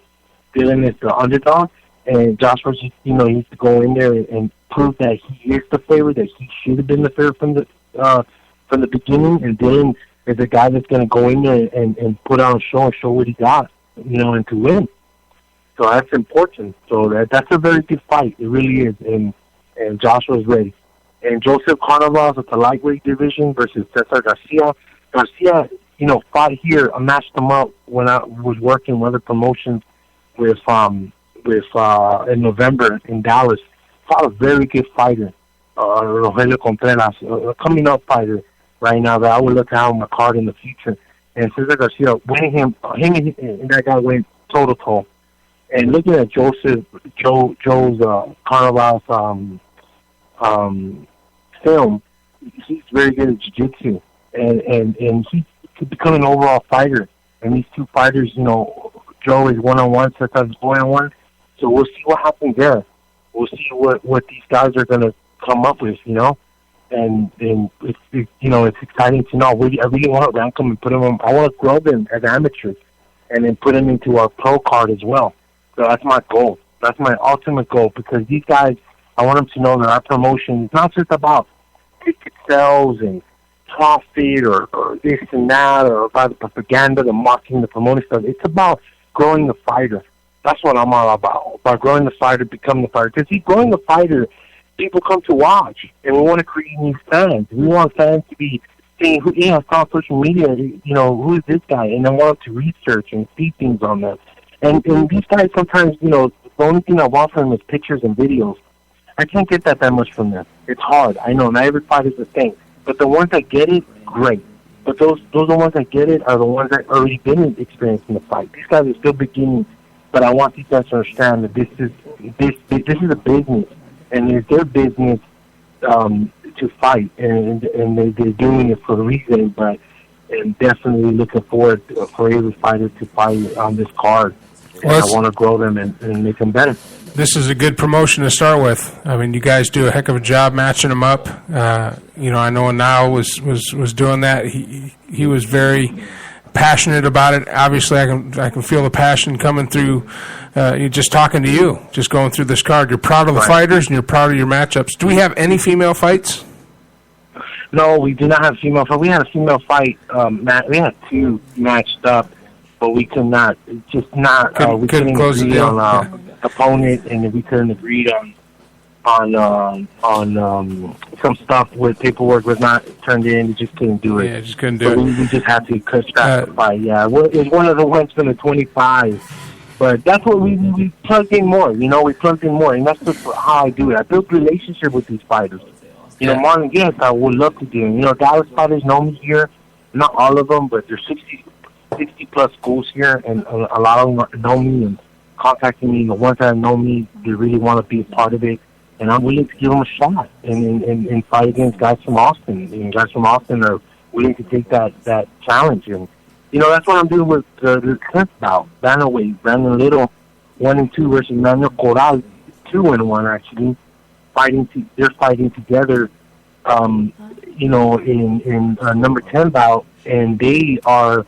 That's going to be a very good fight, I think. Manuel fought a Muay Thai guy, kind of struggled with him last time in Dallas. There's another guy. Remember, Mike, you were there in Dallas. He fought this guy Adonis Francois, and now Brandon Little is coming up, which is a striker. And Manuel's kind of a striker too, a boxer. But that fight, he wasn't all there. He didn't show it out. So he has another opportunity to show what he has and really to maintain his good record. You know, to maintain his good record and to maintain, hey, he has critics out there saying he wasn't ready. He's not, you know, what we thought and this and that. So he has a lot to prove as well. And then, you know, Brandon Little has been out for a while, you know, and he's coming back and he's fighting a good fight. So both these guys have meaningful stories, and they're going to show out on Saturday night. The next fight I want to talk about, the last one, because we spoke about all of them already, but definitely Matt Pena, 0-3 versus Kyle O'Neill, 0-5. When I matched this fight up, I was excited, and the reason why is because these both fighters are passionate and motivated to get their first win.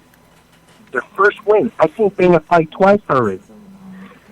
And they want to get their first win, and I think they're excited. You know, it's going to be a war. Someone's going to have the sense of urgency and the passion and the panic attacks of saying, I got to win. So they're going to, that's why I made it I made it number 11. Because I felt I wanted to put a great show for the fans. I wanted the audience to see a fight that both fighters are going to go out there and go to war. I'll be disappointed if it's not a great, you know, finish. I'll be very disappointed, but I really don't think that's going to be that case. Because I've seen Matt fight. He loves to strike and let's go boxer type, street type attitude. You know, let's go, I don't care. And Kyle O'Neill's ready to go as well. So I think both the fighters, they know they're going to go to war. They got a lot of fans coming to see them. And I put it up there because I felt that fight is going to be a war fight. And I want to show the fans the war. And people love wars, don't they? Yeah, absolutely. Well, we've got waiting in the wings. If you want to stick around for just a little bit more, I know it's late. I know we got started late, but one of the fighters is going to be calling in.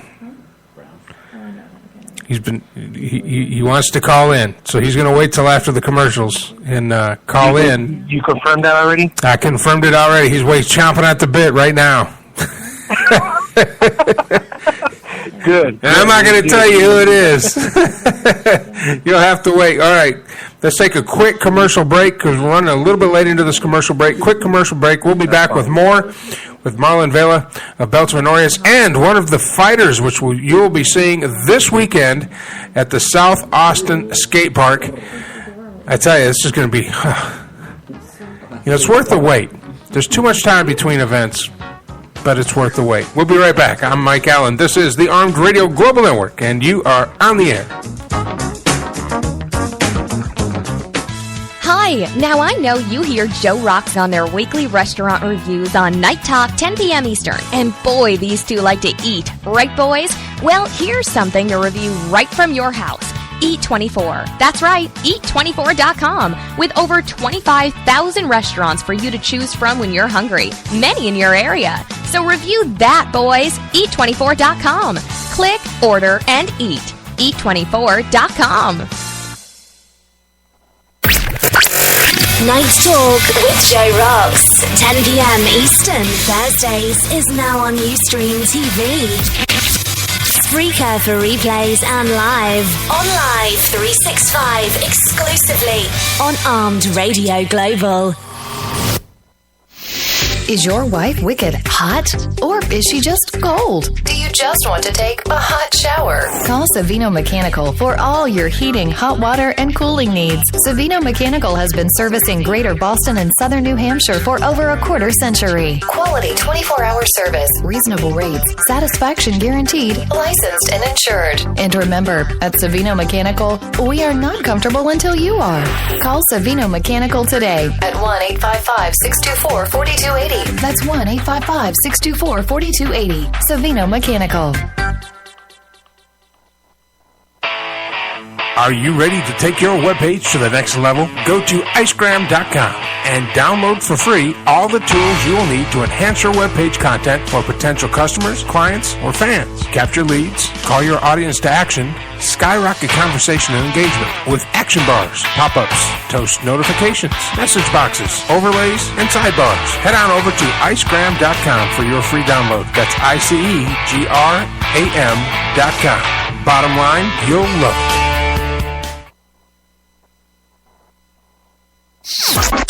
A Attention World of Tanks gamers. Armed and its affiliated divisions are recruiting entire clans and tankers. Armed, the largest and most progressive gaming community on the World of Tanks gaming platform. Now on 3 servers. To join, visit www.armedtanks.net or hashtag need a toaster. Toast that, bitches.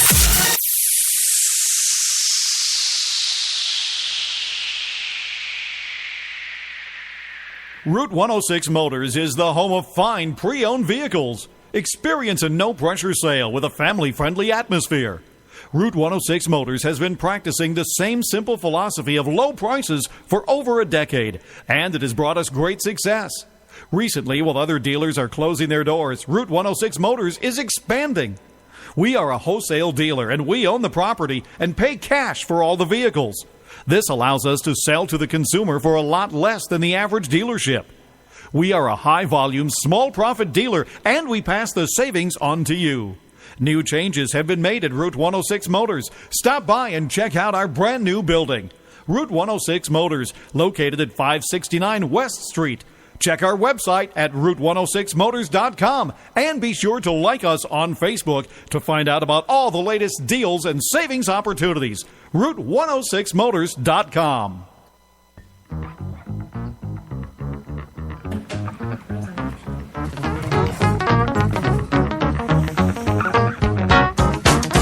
All right, welcome back to the show. Tonight's broadcast brought to you by E24.com. I'm not supposed to pause or have any breaks. I've been told during the commercial break that when I pause and break, it looks silly. So I'm just going to keep on talking. E24. I did not say that. Apparently, I'm a man, so I have brain farts. No, I did say that. You do.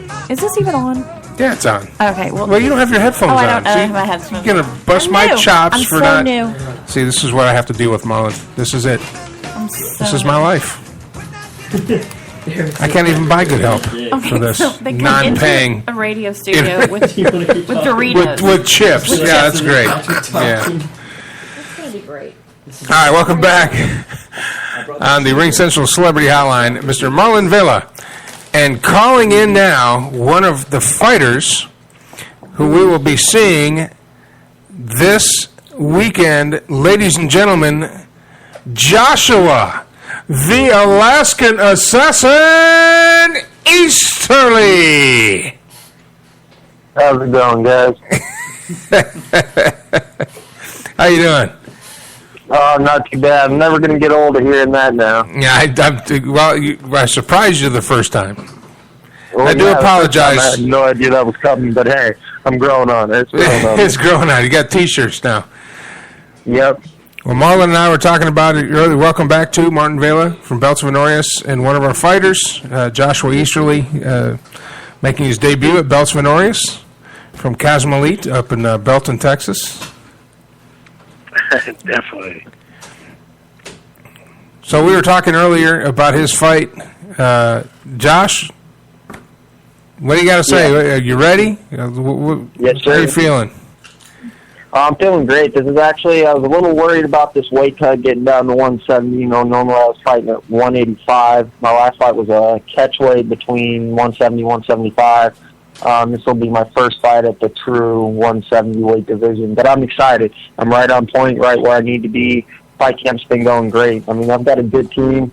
Everybody knows Jared, my coach, Steve, Scott, another fighter that I train with, Brody DeForest. I mean, we all put in pretty hard in the training camp, so now it's time to show it. Marlon, you got any advice for our young man here? The only advice I think for any promoter, and especially for one that is, you know, I'm just, at the end of the day, I'm growing just as much as they are. Does that make sense? We're hand-in-hand relationships. And we put our part in, and they put their part in as well. And at the end of the day, their part is bigger than mine, and the reason why is because they're going into the cage to throw down, to fight for a win. For most spectators, most people won't understand why. And, you know, most hardworking people, 9 to 5, 8 to 5, they don't understand why, but we do. We love the sport, and the only advice suggestion I give from my experience is, in business and in my collegiate career, you know, is to give it your all, your very best, and at the end of the day, perform in this industry that I am now, to perform at your very best, because they're watching. All eyes are on you, no matter what. And you know, we can control what people say. Who cares what people say? But as long as when we walk out of the cage, we feel comfortable and, you know, satisfied, but beyond satisfied, that I gave my very best, that you actually did work hard to do that, is something I suggest to every fighter, especially Josh. You know, knowing that he's had some up and downs, but really knowing the guy that really wants to make it happen. And again, he's the favorite. I know he is. He's the favorite. You just have to maintain that and prove it. That's it. And I know you're up for the challenge, right, Joshua? Oh, yeah, definitely. You know, I'm coming off a win now. You know, I know what it feels like, and I don't want to go back to that, you know, that column that, you know, nobody wants to be in, that loser's column. Now, you know, I'm putting in a lot more work than I have in the past. You know, it's time that, you know, I've said this before, a fighter's got to make a decision. Is it something they're just doing for fun, or is it something they want to pursue? And this is definitely something I want to pursue. I'm not going in there just to kind of show everybody, oh, look, you know, I can fight. You know, I'm going in there because I want it to be a good experience for the fans, but I also, you know, want to make a career out of it. Well, you definitely have the heart for it. All the fights I've seen you in, even when you didn't come out on the right end, you know, you could see that passion in you. This is going to be good. This is a good matchup. This is going to be a good matchup. Well, I'm excited. Marlon, how can we get tickets to this? People that are listening, I know we didn't cover this. We probably should have more often. I know there's tickets left, but they're running out fast. It's a very small, very intimate venue. That's not a bad thing. That means every seat in the house is going to be a good one. And you're going to have a very intimate experience with this. But how can people get a hold of tickets? Well, I mean, the best way, you know, we decided not to do, you know, any tickets to fighters or anything like that. You know, most people are used to going to fighters and getting their tickets from them and stuff like that and at the window. But we're limited capacity because of the roller rink. You know, Font Marshall is 500, I think 500 or a little more than that.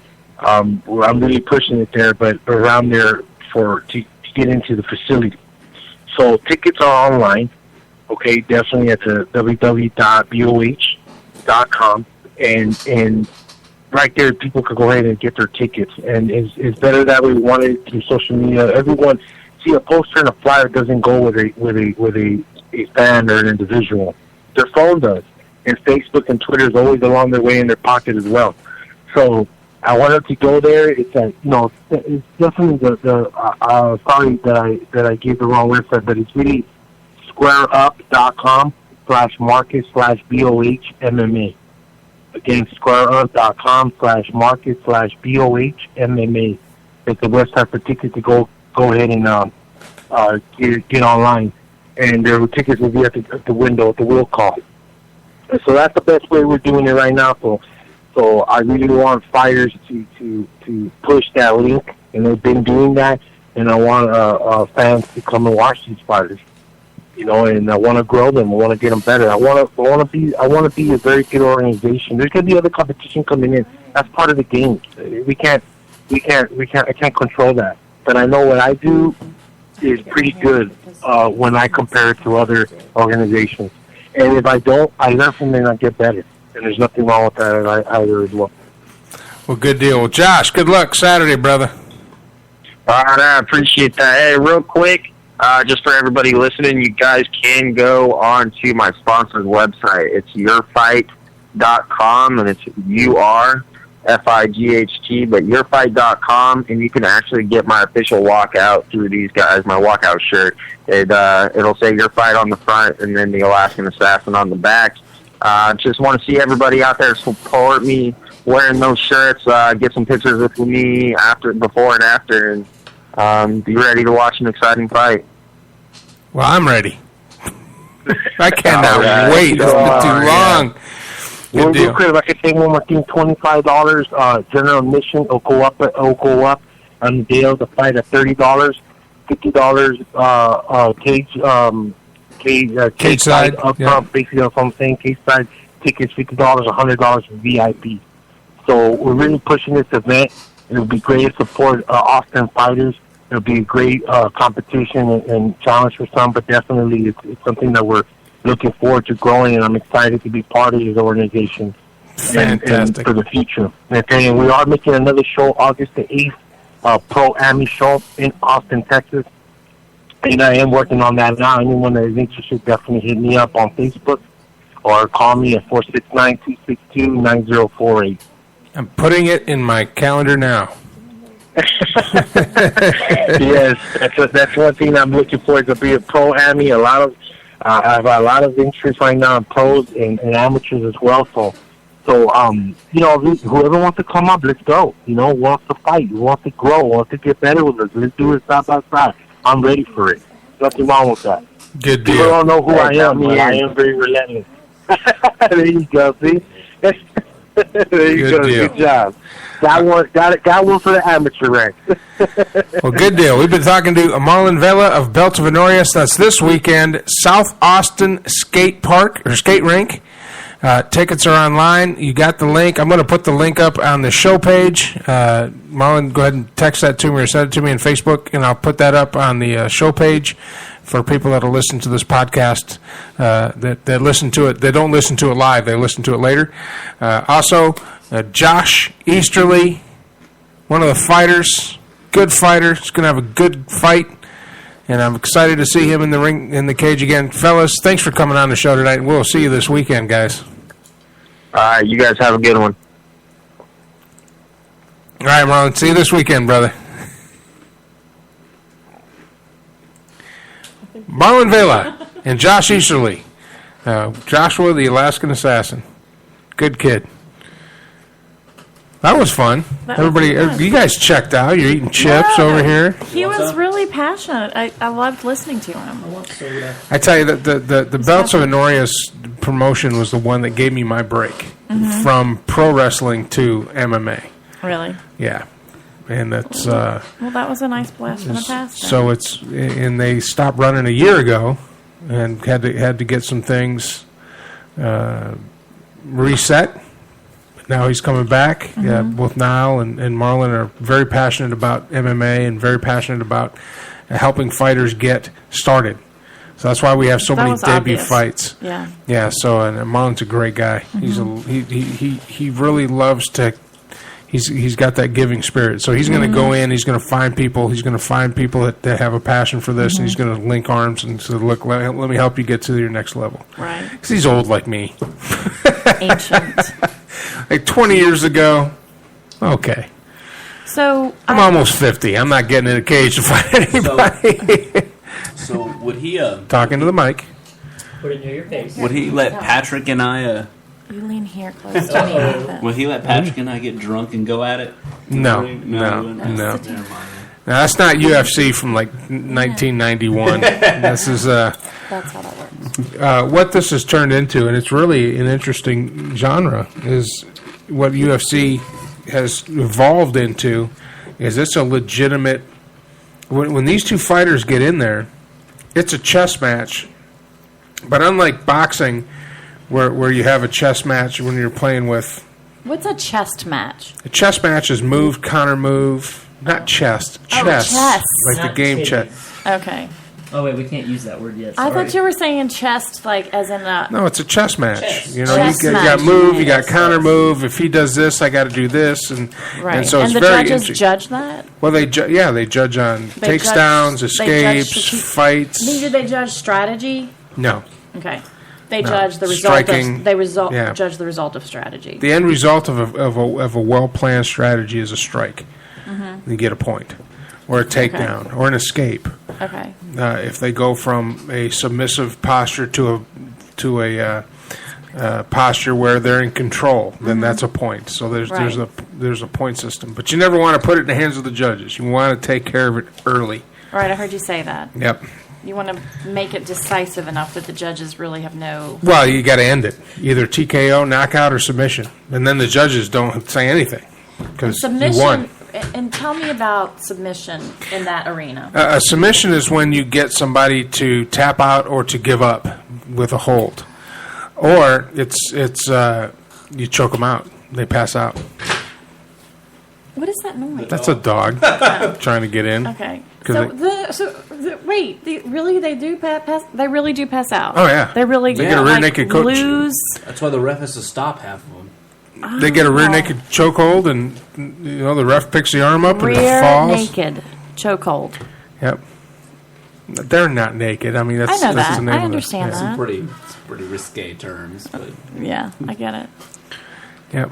Wow, I didn't know that they actually got to the place where they would actually absolutely. cease to breathe. Yep. That's a little. And as soon as he passes out, the referee jumps in, stops it, and they get the smelling salts out there, or they get knocked out. I've seen a Right. couple of good knockouts, man. Just Have you? it looks like they reach out and kind of touch them in the chin, and they're So done. what do you do as a ring announcer when somebody goes out? Are you you don't get to count the No. That's the referee. counts? No. What I do is this: I get in the ring, the cage prior to the match. Uh-huh. I introduce the fighters, and then I sit down. Oh. And at the end of the match, I either get the score sheet from the state, Right. so which is cool when it goes all the way to a decision because it's just me and that person that knows in the entire arena. We're the only ones that know who's won. Right. Uh-huh. And that's kind of cool. And I always pause a little bit. So I like announcing those, but it's better to, whatever the results of the fight is, we get back in the cage and the referee holds their hands and I say, and the winner by TKO, and then I'll announce the winner, and then you raise their hand and get If get it's the crowd. TKO, I mean, you don't really. Or whatever it is, Yeah, TKO, okay. submission, knockout. Yeah. You got to announce a winner. Oh, right, exactly. After every match, you announce a winner. Well, Right. and what happened. Right. Yeah, and it's a lot of fun. And you've got 13 of those on Saturday. Well, probably there's 13 left out of 25. What does that mean? That means he matched 25 fights, and for some reason or another, fights drop out. Oh. They don't make. So we'll probably end up with a strong 10 or 12. I'm as lost as you are. Don't worry. I know. You know. I mean, it's kind of like if you want 10 or 11 fights, you book 25. Right, I heard y'all say that. Because life gets in the way, fighters back out, they don't get Right. their paperwork in, they I get get injured in training. Right. Something happens where fights fall out. So if you want a good 10 to 12 card match, which is what you want between 9 and 13 fights. Uh-huh. That's worth a $30 ticket. Yeah. Anything less is just not worth the How ticket. long do the fights last? They can last from 2 seconds to 3 3-minute rounds. 3 3-minute rounds. Yep. Okay. Interesting. Plus your entrance music and And the girls in they come in. bikinis. Oh, absolutely. So, even in champion fights, they have to have 6 legally to have a fight? You have to have 6 to have an event. An event. Okay. You have to have 6 fights. So is the championship an event, or is it just... No, the event is the whole event. Okay. So right now we got 13. We'll probably... people don't make weigh-in. They're coming too heavy. Oh, really? Yeah, so we'll probably end up with about between 9 to 12 out of that 13. So I have a goofy question about weigh-in. Okay? I realize most of my questions are goofy and ignorant, but that's because I know nothing about this particular sport. Well, you need to go to an event. I would love to be invited. If I invited you. You're singing. When? You didn't- Saturday. No, I invited you to come see me sing, and you said you were busy doing that. Yeah, so you're busy. So why would I invite you if you're busy? Exactly. So I haven't been invited. That's why I haven't come. But anyway, here's my... Okay, rethinking the whole Joe Ellen on the show. Women logic, man. Where's her contract? Have some chocolate cake. Seth, Okay. where's her contract? We need to review that. Here's my question about the weigh-in. Okay, real quick, because we got to go to a break, and then Danny's waiting. Okay. North Carolina? Detroit. So my question about the weigh-in is, why is it so stringent? Like, why, Because when 2 fighters are in a weight class, right? That's the parameters that they have to meet to fight each other. I know. So why don't they get in a different weight class Well, so that they don't have to make themselves, skinnier? Because the thought process is if you're strong, the lighter you fight, the easier the fight's going to be. You'll be the stronger person. I mean, anybody can be strong, but then be 20 pounds overweight, and then you're fighting a guy that's probably strong for his size, and you're not as strong because you've got fat. So they lean down to get to the lowest weight class that they can that they can get to and be healthy and strong. So when they fight, their body's at the peak performing. I have a feeling I'm going to have this explained to me off the air. But then there's different weight classes too. I mean, if everybody's 185 pounds, well, who's going to get the 170 belt? Who's going to get the 155 belt? Who's going to get the 120 belt? The logic is if you weigh more, you have more muscle. Right. But that's not true. Because muscle weighs more. I'm saying that's the logic. Yeah, I think. Well, as you guys wrap your heads around that, we're going to take a quick break. When we come back, Dani Blaze checks in from Detroit. Her 1,500-mile booty call. And Danger Davis, she's actually getting some.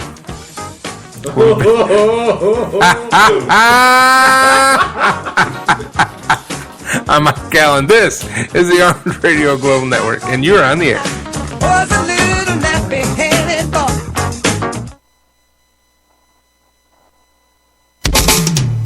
Ever have a computer issue that you can't figure out? Is your computer running slow, locking up, or giving you the blue screen of death? Now you have a store that not only can diagnose your rig, but if needed, upgrade that tired old workhorse. Centex Computers in Hutto is equipped not only to fix your computer, but give you an honest analysis of what needs to be fixed. Let's face it, your home computer is not only convenient, it's essential for your home or your office to stay in touch in this new virtual world. Now you have a place to take your computer for honest and reliable service. Visit www.centexcomputers.com for locations and times. Centex Computers Hutto is the official computer experts for On the Air with Mike Allen. Armed Radio Global presents its new 2015 Talk at Night lineup. Mondays 8 p.m. Eastern, Spot On with Lino and Tom. Straight Talk with Matt Hazley. Mondays and Fridays 10 p.m. Eastern. On Tuesdays, Talk Time with Val 8 p.m. Eastern, followed by High Five at 10 p.m. Eastern with Johnny and Mikey. Wednesdays on the air with Mike Allen 10 p.m. EST, and Thursdays Night Talk with Joe Rocks 10 p.m. Eastern. Join the talk now on Ustream TV. Replays on Spreaker, exclusively on Armed Radio Global.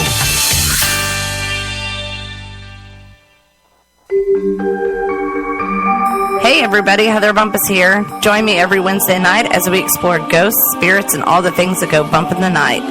Like my page, OTA Paranormal on Facebook, and follow me on Twitter at HBumpus, #ArmRadio. Listen on the air with Mike Allen every Wednesday night at 9 p.m. Central Standard Time, right here on Arm Radio Global. Route 106 Motors is the home of fine pre-owned vehicles. Experience a no-pressure sale with a family-friendly atmosphere. Route 106 Motors has been practicing the same simple philosophy of low prices for over a decade, and it has brought us great success. Recently, while other dealers are closing their doors, Route 106 Motors is expanding. We are a wholesale dealer, and we own the property and pay cash for all the vehicles. This allows us to sell to the consumer for a lot less than the average dealership. We are a high-volume, small-profit dealer, and we pass the savings on to you. New changes have been made at Route 106 Motors. Stop by and check out our brand new building. Route 106 Motors, located at 569 West Street. Check our website at route106motors.com and be sure to like us on Facebook to find out about all the latest deals and savings opportunities. route106motors.com.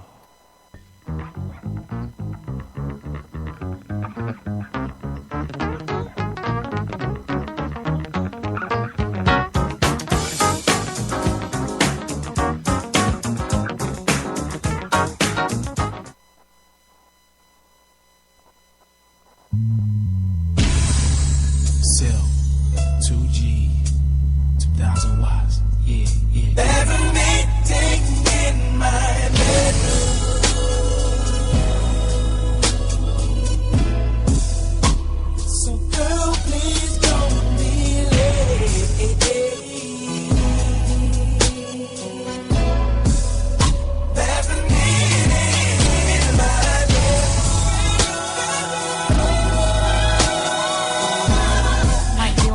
You look like you're tired. I don't know if we're going to get Danny on the phone. Oh, okay. Do you need a beer? Oh, look at that. Busy. Ooh, say girl. She's getting. She's going to Pound Town is where she's going. Destination disappointment. Well, we were going to get in bed with Dani Blaze, but she's obviously doing something else more important up in Detroit. So I have. She's like, the hell with you guys. All right, so let's go back to these questions now. We'll do this next week when she's back here and hopefully sober. Actually, I have a wait. Yeah, okay.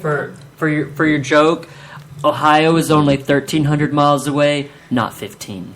Yeah, but she went to Michigan, so that's 15. Which is only Detroit, Michigan is only pretty sure that 670 miles away from. Okay, this house. split hairs. Pretty sure. Pretty sure that she sealed the deal. You didn't. Point taken. He's just saucy. He's not getting laid. Okay, so what's your question? No, I wanted to ask you of what you thought about the whole Rachel Dolezal. I think it's hilarious. I think it is hilarious. And what's really funny is how the liberals are just giving her a pass. She's whiter than me. I know, and me too. I'm Nordic and German. I mean, there's no whiter than me. You know what I'm saying? I'm as white as the driven snow. You understand what I'm saying? I have Native American in me. And I don't have any Native American in me. I don't have any African American in me. I am freaking Viking. Ooh, I like that. Nordic and Germanic. That's it. Blue eyes, white, period. I don't claim any of, my great grandmother wasn't a Cherokee Indian, none of that stuff. I'm white. So wait, but here's my question. Dolezal is white. No. She's Danish and German, and that's even whiter than Nordic and German. It is, but here's my question: if I go dressed as her for Halloween, am I being politically incorrect in doing blackface? Yes, and you would be my hero. Oh, okay. You have to get a black friend who does whiteface, and it's okay. Yes. She's not. Wait. No, it can't be blackface. It's got to be orange face. Because that spray-on tan is what she used. Seriously, she used spray-on tan. I think the thing that I don't the fake being black. What I don't understand about that is who did not pick up on that.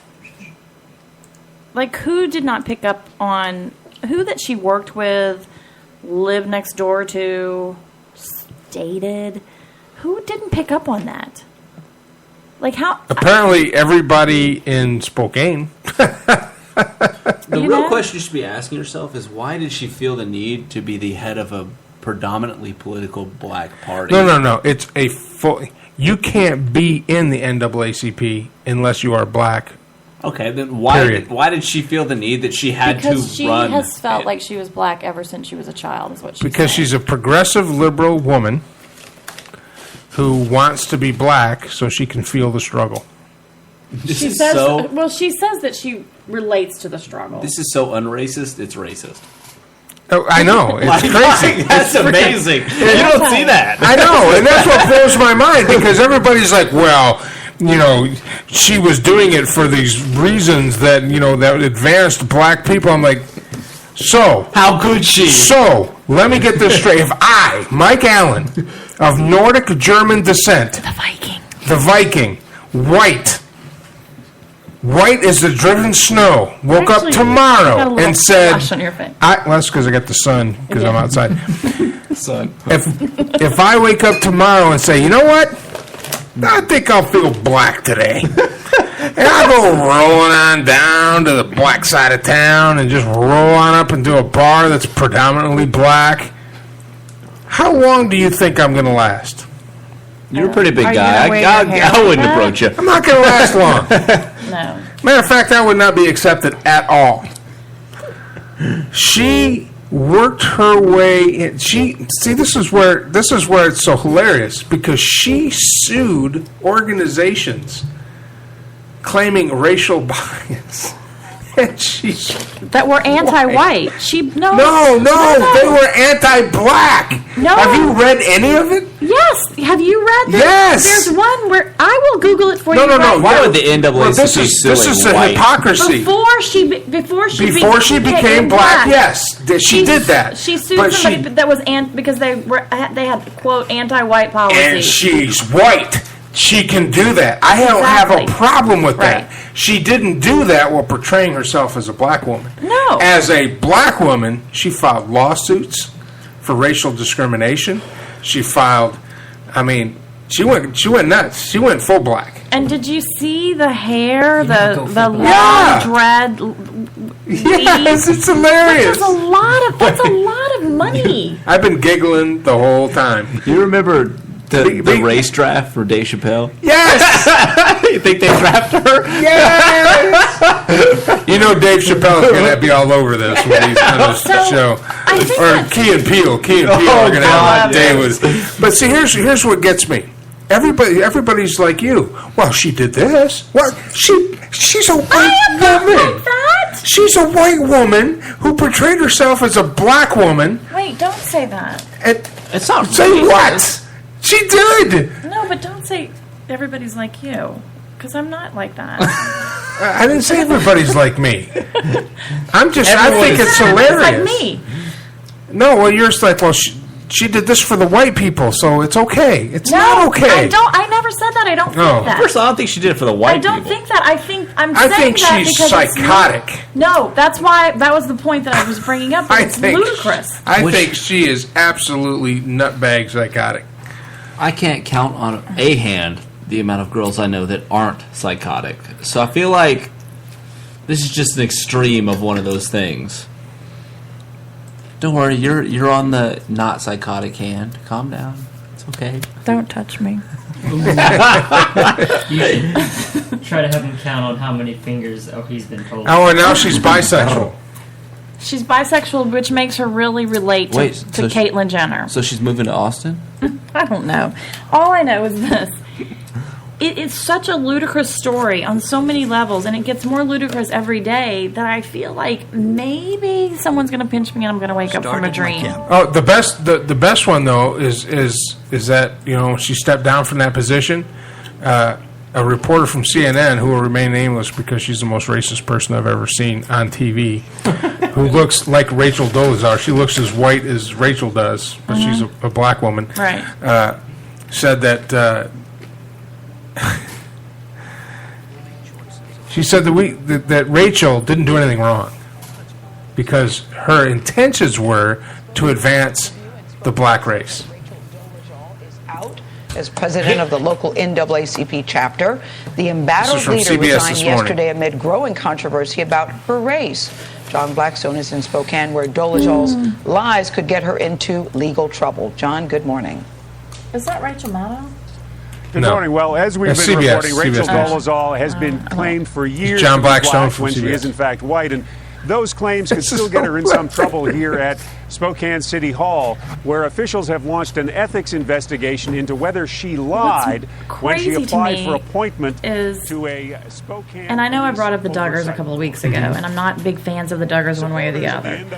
But what's crazy to me is that one of the things that he's been accused of is lying to people for years and years and years, which he actually told his parents, and his parents went to the cops, and however that went down, right? And here's a woman who has lied and lied and lied and lied and lied, and no one's calling her on it. That's odd to me. I think they can't call her on it because, let's be honest, like, for you to not notice that, it's got to be some sort of politically wrecking. So I don't think people are just trying to brush it under the rug real fast so no one loses. Everyone saves face, aside from... They're trying to save face. They're White. trying to save. But which face are they saving? Are they saving a white face or a black face? Well, the liberals are just trying to save their... the liberals are trying not to look bad for being... Because liberalism is all about the feels. Mm-hmm. It's not based on fact. Mm-hmm. It's not based on any solid common sense. It's how they feel. Right. So, here's this liberal woman who not only immersed herself in the black culture, but then claimed to be black because she wanted to feel, the oppression of being black, and she actually filed lawsuits to defend herself from being discriminated against, presenting herself as a black. Hey, let's listen to CBS News here. Okay. Exception. They say they want an apology and an explanation. She was one of our own marching with us, and yet we don't know who she is. Today we'll be talking about political action. Dolezal announced her resignation as president of the NAACP Spokane chapter early Monday. She said in part, "I have waited in deference while others express their feelings, beliefs, confusions, and even conclusions, absent the full story. This is not me quitting. It's about moving the cause of human rights into a future of self-determination and She's empowerment." crazy. She's absolutely crazy. When did human rights just become about minorities? Dolezal's parents, who are white, say she has an obligation to come clean about her deception. That's the worst She needs to address the ever. issue that she is a white woman and she has been deceptive about her ethnicity. For years, Dolezal has been adamant about her racial identity. I know who I am, and my kids know who I am. And pretty much, I don't think anybody else really knows who I am. Dolezal is also under Is that an investigation old for clip? lying about her ethnicity when she applied to a Spokane Police Oversight Board dealing with officer misconduct. She has even filed police reports in recent years saying she was the victim of racial discrimination and apparent hate crimes. So there's no suggestion that the police department would charge her, would accuse her of filing false reports over these. That is correct. That is absolutely correct. So if the person attacking her in some ways believes she's black, it doesn't matter whether she's black or white. That is definitely true. A discrimination lawsuit of another kind also came to light Monday. Rachel Dolezal, going by the name Rachel Moore, sued Howard University more than a decade ago. She claimed she was the victim of discrimination at the historically black university because she was white. Here in Spokane, Dolezal also taught African studies in Eastern Washington. Oh my God, we'll be back. This is crazy. Ever have a computer issue that you can't figure out? Is your computer running slow, locking up, or giving you the blue screen of death? Now you have a store that not only can diagnose your rig, but if needed, upgrade that tired old workhorse. Centex Computers in Hutto is equipped not only to fix your computer, but give you an honest analysis of what needs to be fixed. Let's face it, your home computer is not only convenient, it's essential for your home or your office to stay in touch in this new virtual world. Now you have a place to take your computer for honest and reliable service. Visit www.centexcomputers.com for locations and times. Centex Computers Hutto is the official computer experts for On the Air with Mike Allen. Armed Radio Global presents its new 2015 Talk at Night lineup. Mondays 8 p.m. Eastern. Spot on with Lino and Tom. Straight Talk with Matt Hazley. Mondays and Fridays, 10 p.m. Eastern. On Tuesdays, Talk Time with Val, 8 p.m. Eastern, followed by High Five at 10 p.m. Eastern with Johnny and Mikey. Wednesdays on the air with Mike Allen, 10 p.m. EST, and Thursdays Night Talk with Joe Rocks, 10 p.m. Eastern. Join the talk now on Ustream TV. Replays on Spreaker. Exclusively on Armed Radio Global.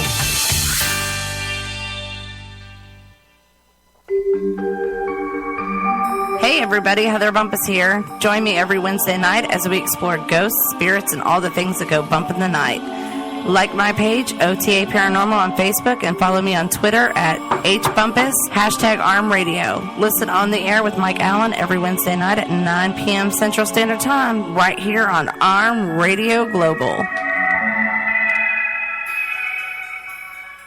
Route 106 Motors is the home of fine pre-owned vehicles. Experience a no-pressure sale with a family-friendly atmosphere. Route 106 Motors has been practicing the same simple philosophy of low prices for over a decade, and it has brought us great success. Recently, while other dealers are closing their doors, Route 106 Motors is expanding. We are a wholesale dealer, and we own the property and pay cash for all the vehicles. This allows us to sell to the consumer for a lot less than the average dealership. We are a high-volume, small-profit dealer, and we pass the savings on to you. New changes have been made at Route 106 Motors. Stop by and check out our brand-new building. Route 106 Motors, located at 569 West Street. Check our website at route106motors.com and be sure to like us on Facebook to find out about all the latest deals and savings opportunities. route106motors.com.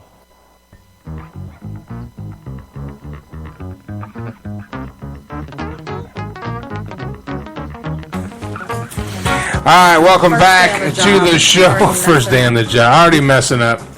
Where's that contract at? Is this right here? It's written in chocolate. It's written in chocolate. It's written in chocolate cake. Damn it. You had me at chocolate. Speaking of eating, E24.com is a proud sponsor of Armed Radio Global. Download the app from your iTunes or Google Play. Put it on your phone. All you have to do is put in the zip code of where you're at. They'll find a restaurant near you that will deliver food to you. You pay for it, order it, and eat right off the same app. That's Eat24.com. Having a spirited conversation now about Rachel Dolezal all over the news. There's been lots of things said on Facebook, and I've had some pretty intense debates about it. What were you saying? Carthage. Yeah, we got into Carthage. We got Carthage, Rome. We got like Middle Ages on City it. States. Essentially, I think this first slave owner in the United States, black man. The African Americans that were shipped over here as slaves were the losers of tribal wars, sold into slavery by their fellow countrymen. At the peak of slavery in the United States, of the southern states, only 1.2% of the population owned slaves. Interesting. The Civil War was not started over slavery. No, it started over cotton.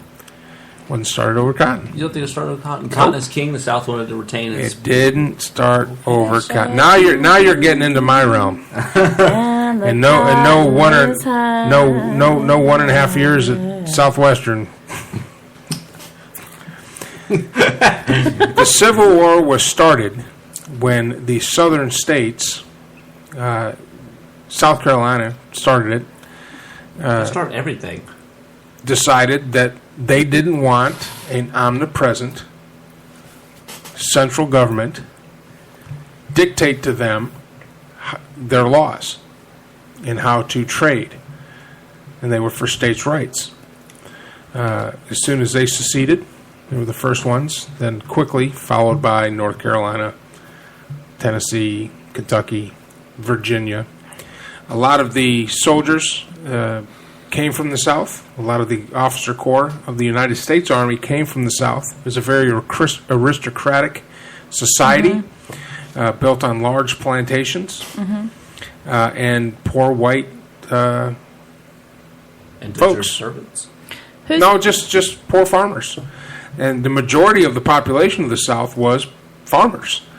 And very few were the rich plantation owners. As a matter of fact, it was a big status symbol to own a big plantation, but most people just owned farms. I grew up in Louisiana.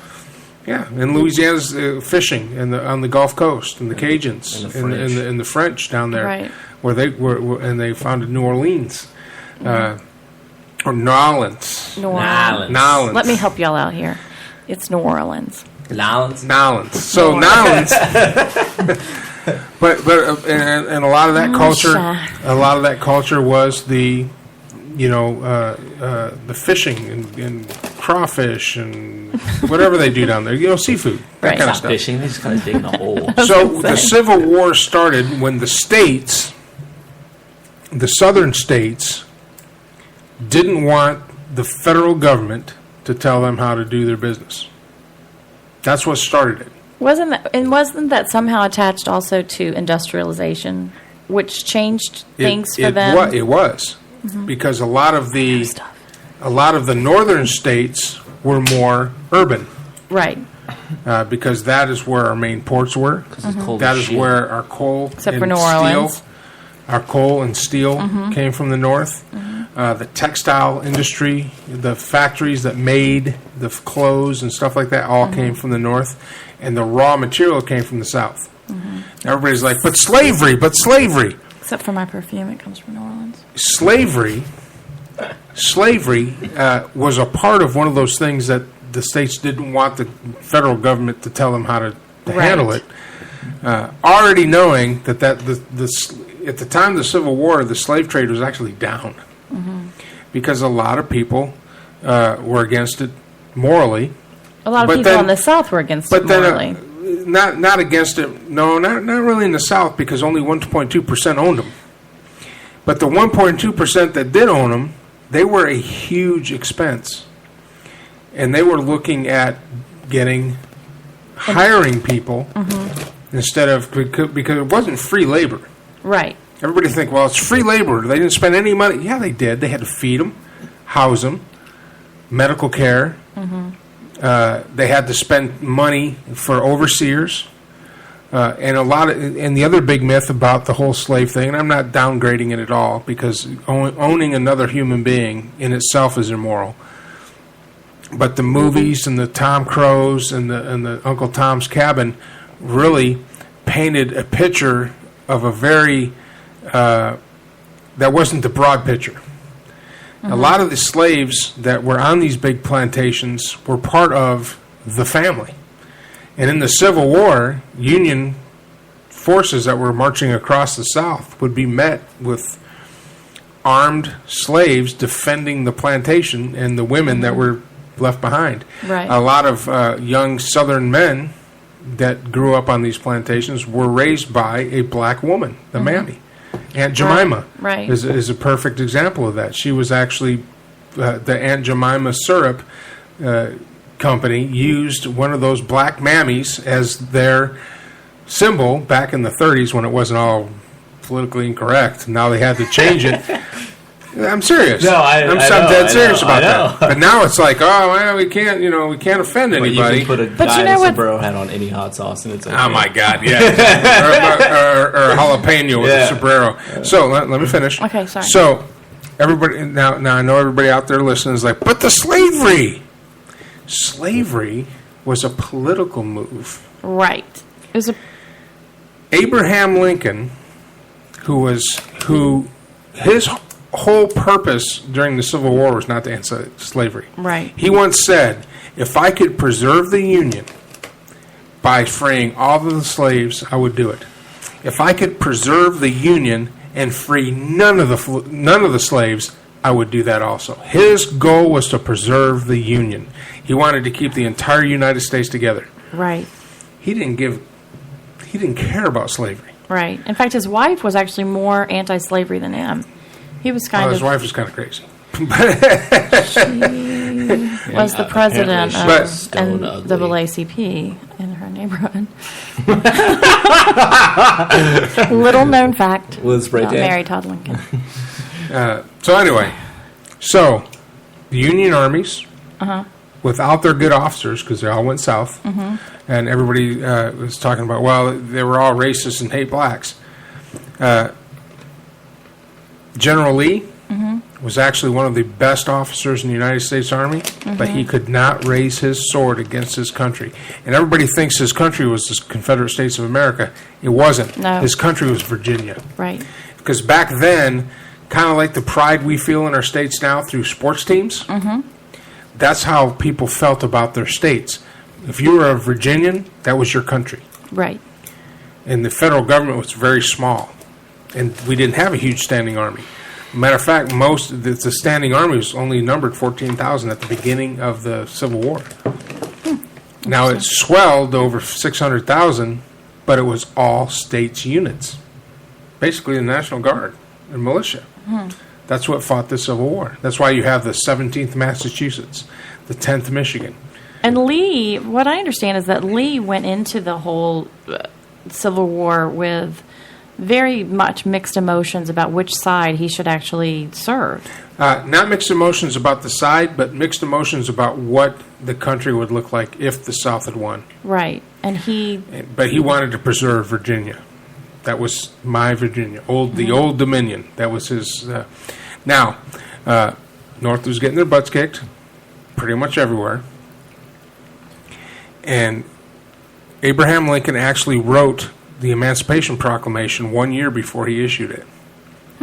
He wrote it, and he stuck it in his desk drawer. And he looked at the many generals that cycled through the Union Army, because they all sucked. And he says, if I do this now, it will be shown as a sign of weakness, like I'm desperate. Right. So I have to have a win in the battlefield. Enter Antietam in 1864. The bloodiest day in all of the history of warfare in the United States.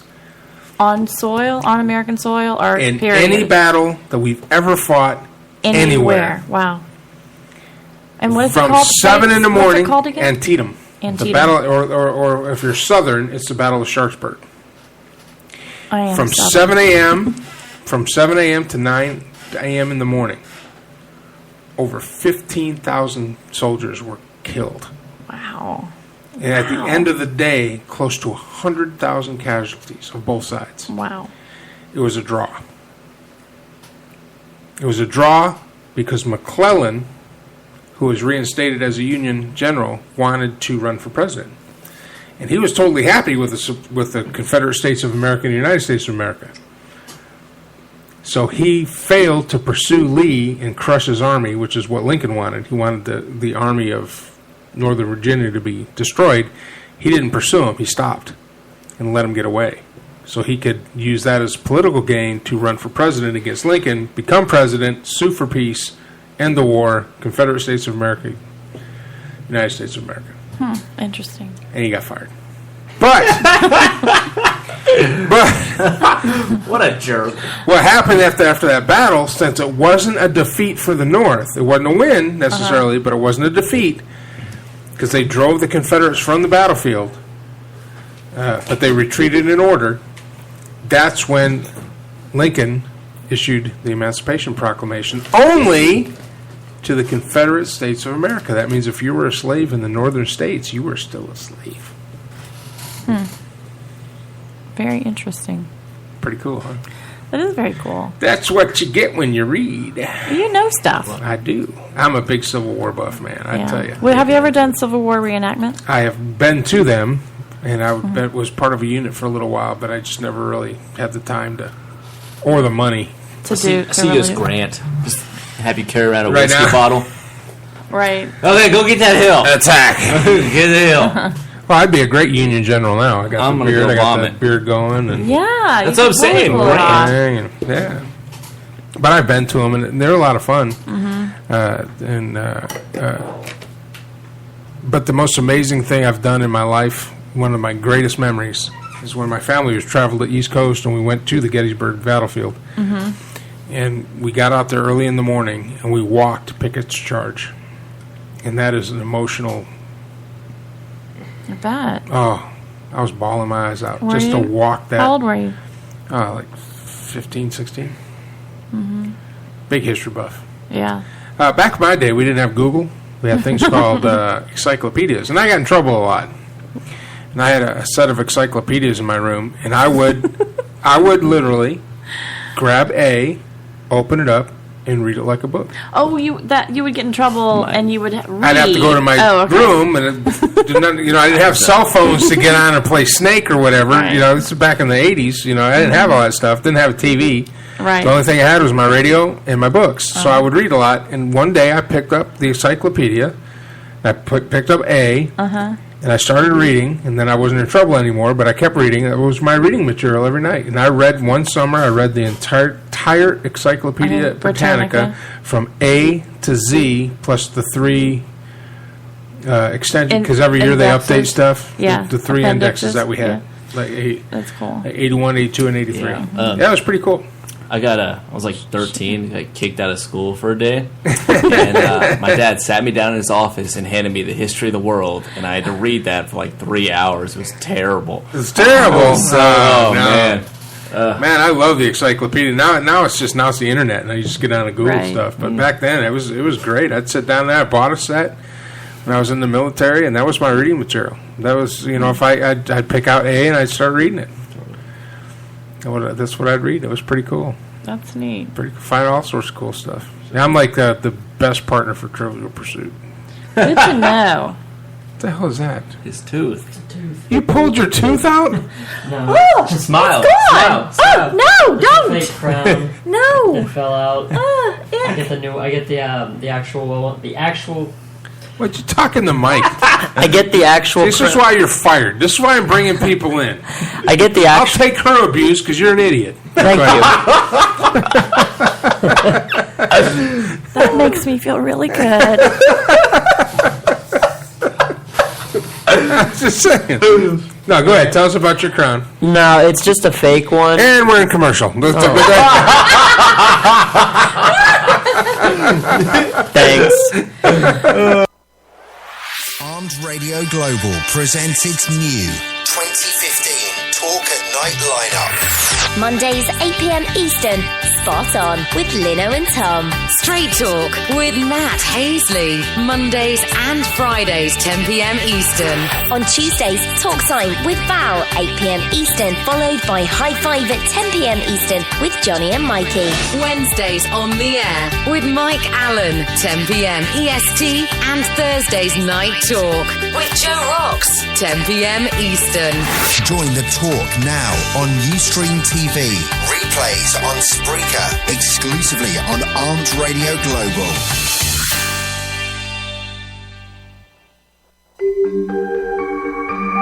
Hey everybody, Heather Bumpus here. Join me every Wednesday night as we explore ghosts, spirits, and all the things that go bump in the night. Like my page, OTA Paranormal on Facebook, and follow me on Twitter at HBumpus, #ArmRadio. Listen on the air with Mike Allen every Wednesday night at 9 p.m. Central Standard Time, right here on Arm Radio Global. Route 106 Motors is the home of fine pre-owned vehicles. Experience a no-pressure sale with a family-friendly atmosphere. Route 106 Motors has been practicing the same simple philosophy of low prices for over a decade, and it has brought us great success. Recently, while other dealers are closing their doors, Route 106 Motors is expanding. We are a wholesale dealer, and we own the property and pay cash for all the vehicles. This allows us to sell to the consumer for a lot less than the average dealership. We are a high-volume, small-profit dealer, and we pass the savings on to you.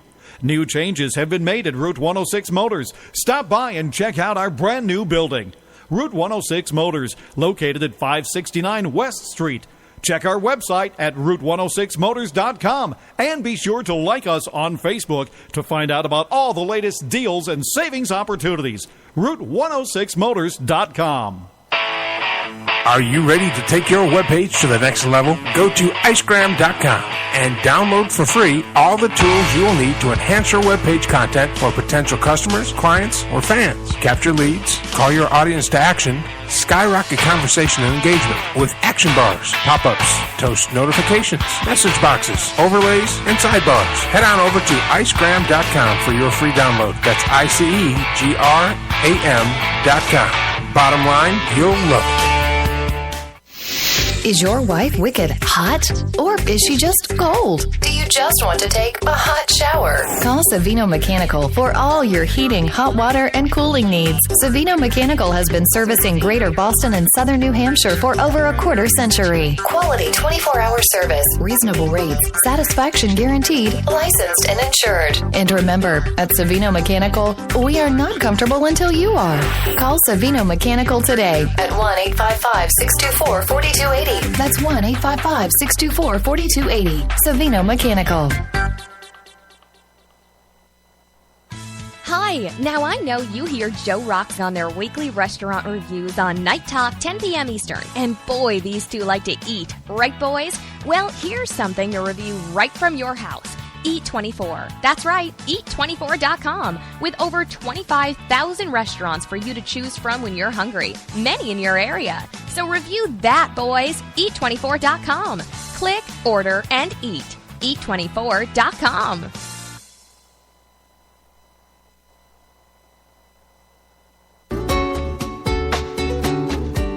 And now, Deep Thoughts with Brooklyn Express. So the other day, I look at the time, I'm driving home from work. Damn, man, I'm running late. I'm going to miss Clan Wars. So I start barreling down the highway, get off the exit, and this little Chinese lady's cut across the ramp. So I'm thinking, should I just try to get around her? Or, be the right guy and stop, let her cross in front of me. But after a deep thought, I said to myself, if I stop, I'm probably going to be late for Clan Wars. The hell with that shit. So I flew past her, and my frickin' Yukon mirror slammed her in the frickin' side of the head. Thank God I didn't stop to see what the hell happened back there, bro. Because I looked back, and she was rolling about 3 feet ahead of her feet. That was a bad deep thought right there, man.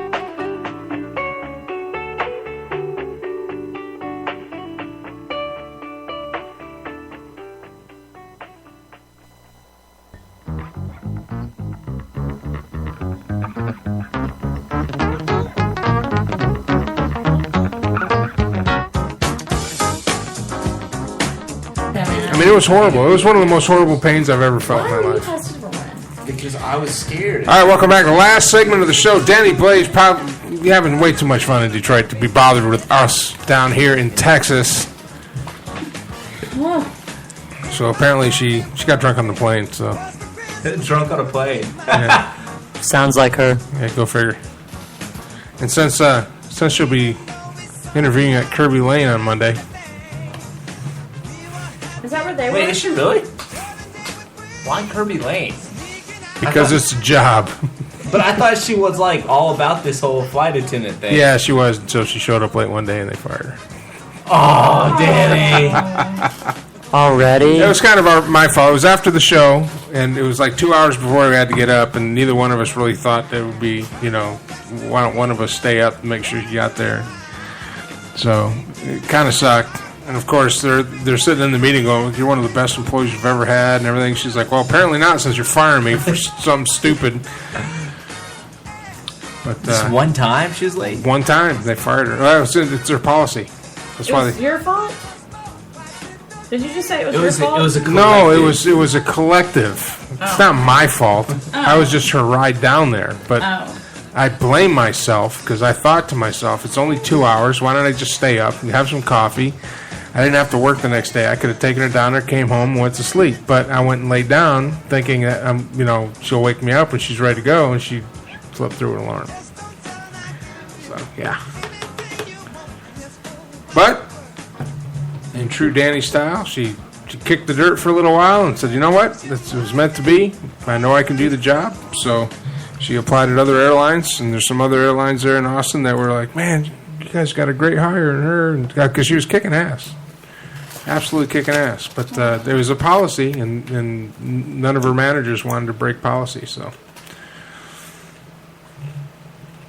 Kind of sucks. That's shitty. Oh, and they didn't pay her on time for three straight paychecks, so she's not really brokenhearted about it. It's like, well, you can't even freaking pay me on time, so why? An airline isn't paying you on time? Nope. Her check was late all 3 times. How late is late? 3-4 days. Oh, that's kind of like SCC. Yeah. Like, hey, guys. So she was not happy. She let him know how she felt. It was kind of cool. I'll let her tell the story next week when she's back and sober. So wait, why'd she fly to Detroit? Did they fire her out there? Or? Booty call. Okay. Oh, okay. She was so just wait, using the frequent fire. Did she have to pay full price? No, the guy that she went up to see paid full price. Oh, it's that guy. Yeah. Okay. No, wait, I thought he lived out in Boston. What guy? He does. He's visiting family in Detroit and wanted her to come up. That doesn't count.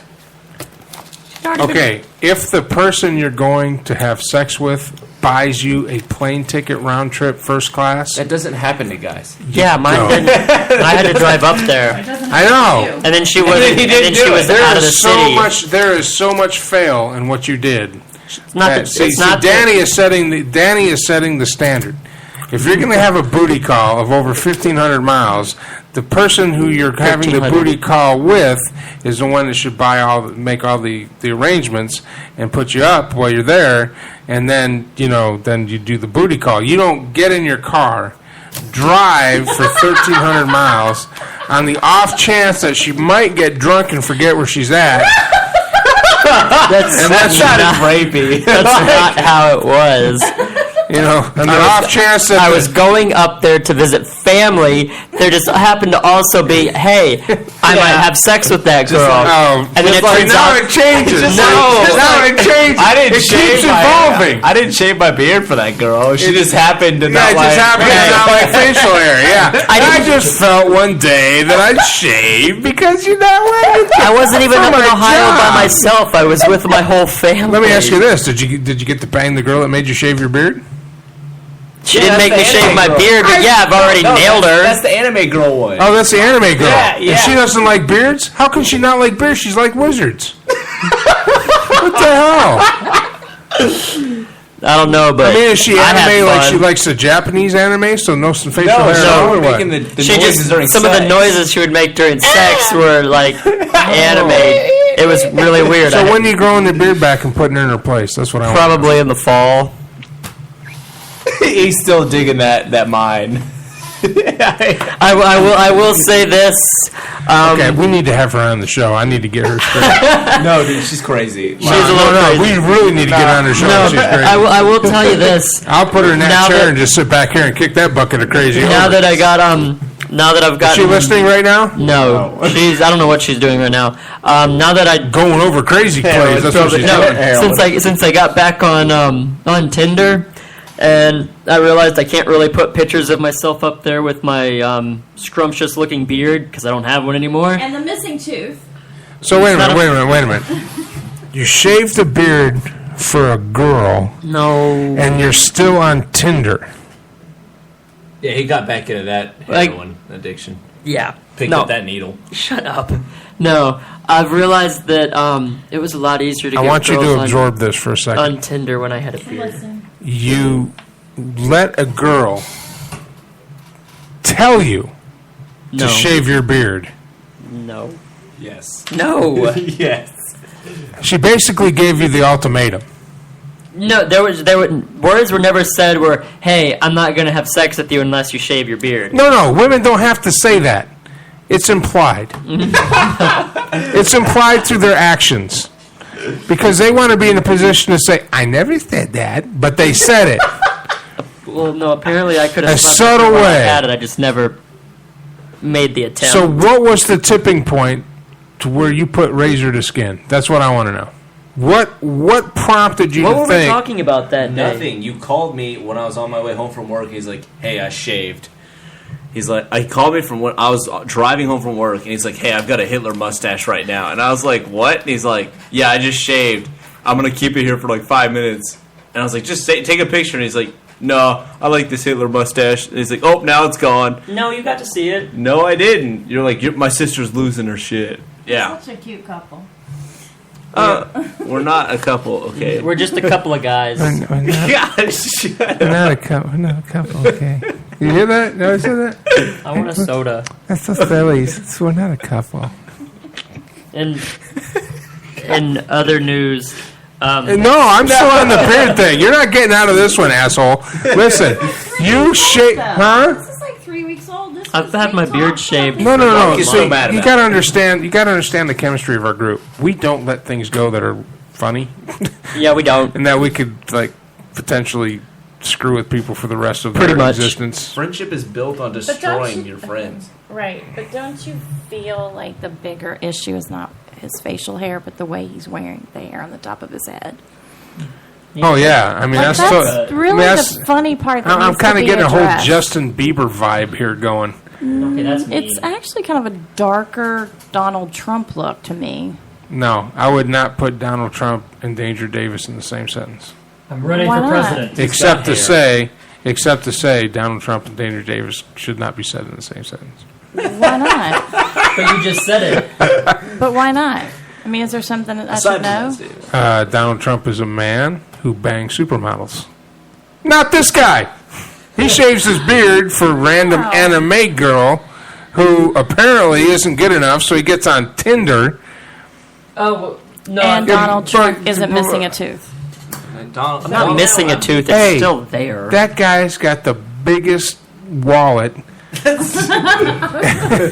thought you were going to say penis. I know. It made it funny. Thank you, Captain Obvious.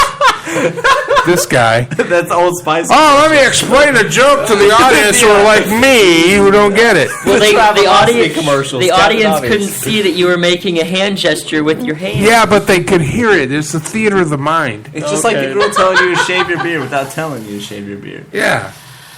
Context. Subtle context. Subtle context. I still got laid. She gave you the look. Well, of course, you shaved your beard. You gave in. She's got to give you a little bit. Well, it was She's also you're probably nailing her from behind. She's got her book of 50 Shades of Grey going. You know what I'm saying? Well, it was She's also just like, hurry up and get done. This is the worst 3 minutes of my life. Well, why didn't you then? 3 minutes? That's stretching a little bit of a grandiose statement there. Oh, I'm sorry. Well, I was trying to make him feel good. So. Yeah. Let's do the hand gestures again. Air quote. So I have an important question. Okay. What did she say when she first saw you without the beard? What were her exact words? At first, she didn't even realize that I had shaved it. But then again, not a lot of people did. Like when I shaved it, and then I went to work. Well, no, even he didn't know I shaved it first. Like I came in and I set the beard down. Yeah, I remember. And then I kind of went like this, and he was like, "You asshole! You shaved the beard." No, you came in and then you left and then you came. And then I came back in. Yeah. He didn't notice the first No. time. Well, she had also never seen me without a beard before. Like when I met her, I already had it. So, I mean, I had to have been doing something right for her to, because I got her phone number and I got her to talk to me, and I still had a beard. She just like what? Am I just like digging myself? You need to listen. Oh. Japanese porn noise. This is why you shaved your beard. Japanese porn noises.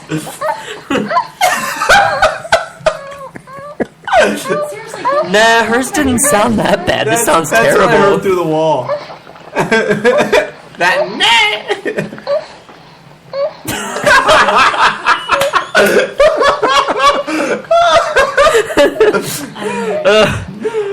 That's terrible. Unfunny, but it's not. It's never not funny. It just builds up. Oh, that sounds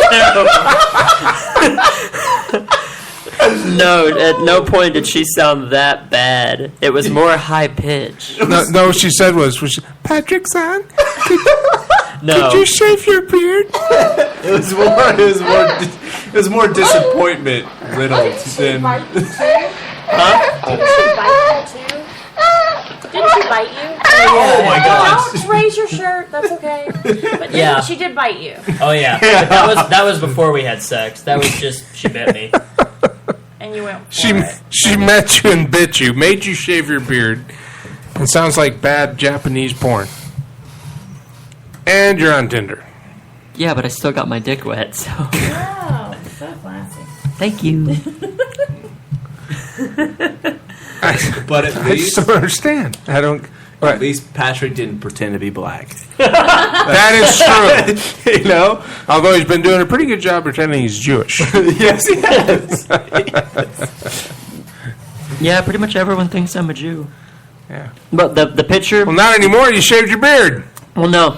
My profile picture for a while had been the one that what's his name took during Thanksgiving, where I had the shirt, the thing with the menorah on it. Yeah. And it says light it up, and I can't at least 4 out of 10 girls. Great shirt. Yeah, I still have it. Yeah, like 4 out of 10 girls that would message me, their first message would be, "Are you Jewish?" And there was this one chick. She was probably like 27, 28, really like way out of my league. That was talking to me.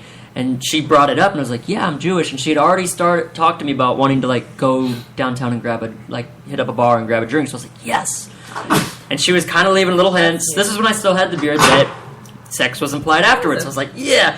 And then she started talking about religion, and she basically told me she was actually Jewish, and then started asking if I went to like synagogue and all this, and I'm like, I was like, I had to be. It just got to the point where she started like catching on that I wasn't. I had to be like, I was like, I had to just be like, I got called into work. I can't come downtown. And that's how that ended. And that's how that ended. Yep. Our man. Well, thanks, guys, for coming in.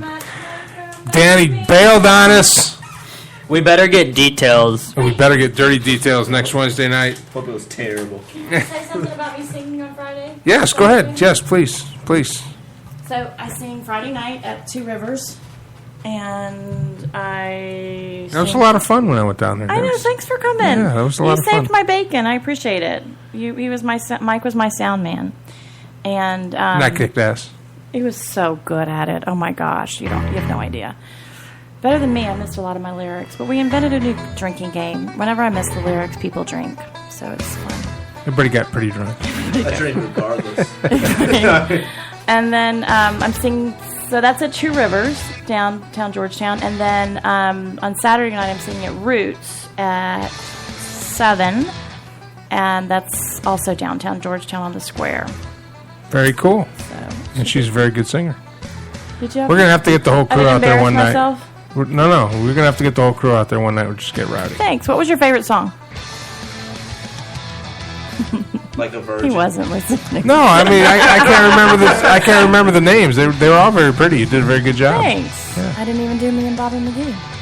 Throw in some Michael Jackson. Well, good deal. That's it for tonight's show. Sorry for the late start. Next week we'll be on time. At the same time, same place right here. Thank you to Matt Hazley for filling in. You can listen to Matt every Monday and Friday night, 9 p.m. Central Standard Time for Straight Talk with Matt Hazley. Tomorrow night, the star maker himself, Joe Rocks. Night Talk. Don't forget that. Don't forget to tune in for that one, because that's even worse of a train wreck than what we just experienced here tonight. Thanks to Dani Blaze for blowing us off. That's not the only blowing she did. That's not appropriate. That was me. Hey, thank you for eat24.com, Centex Computers.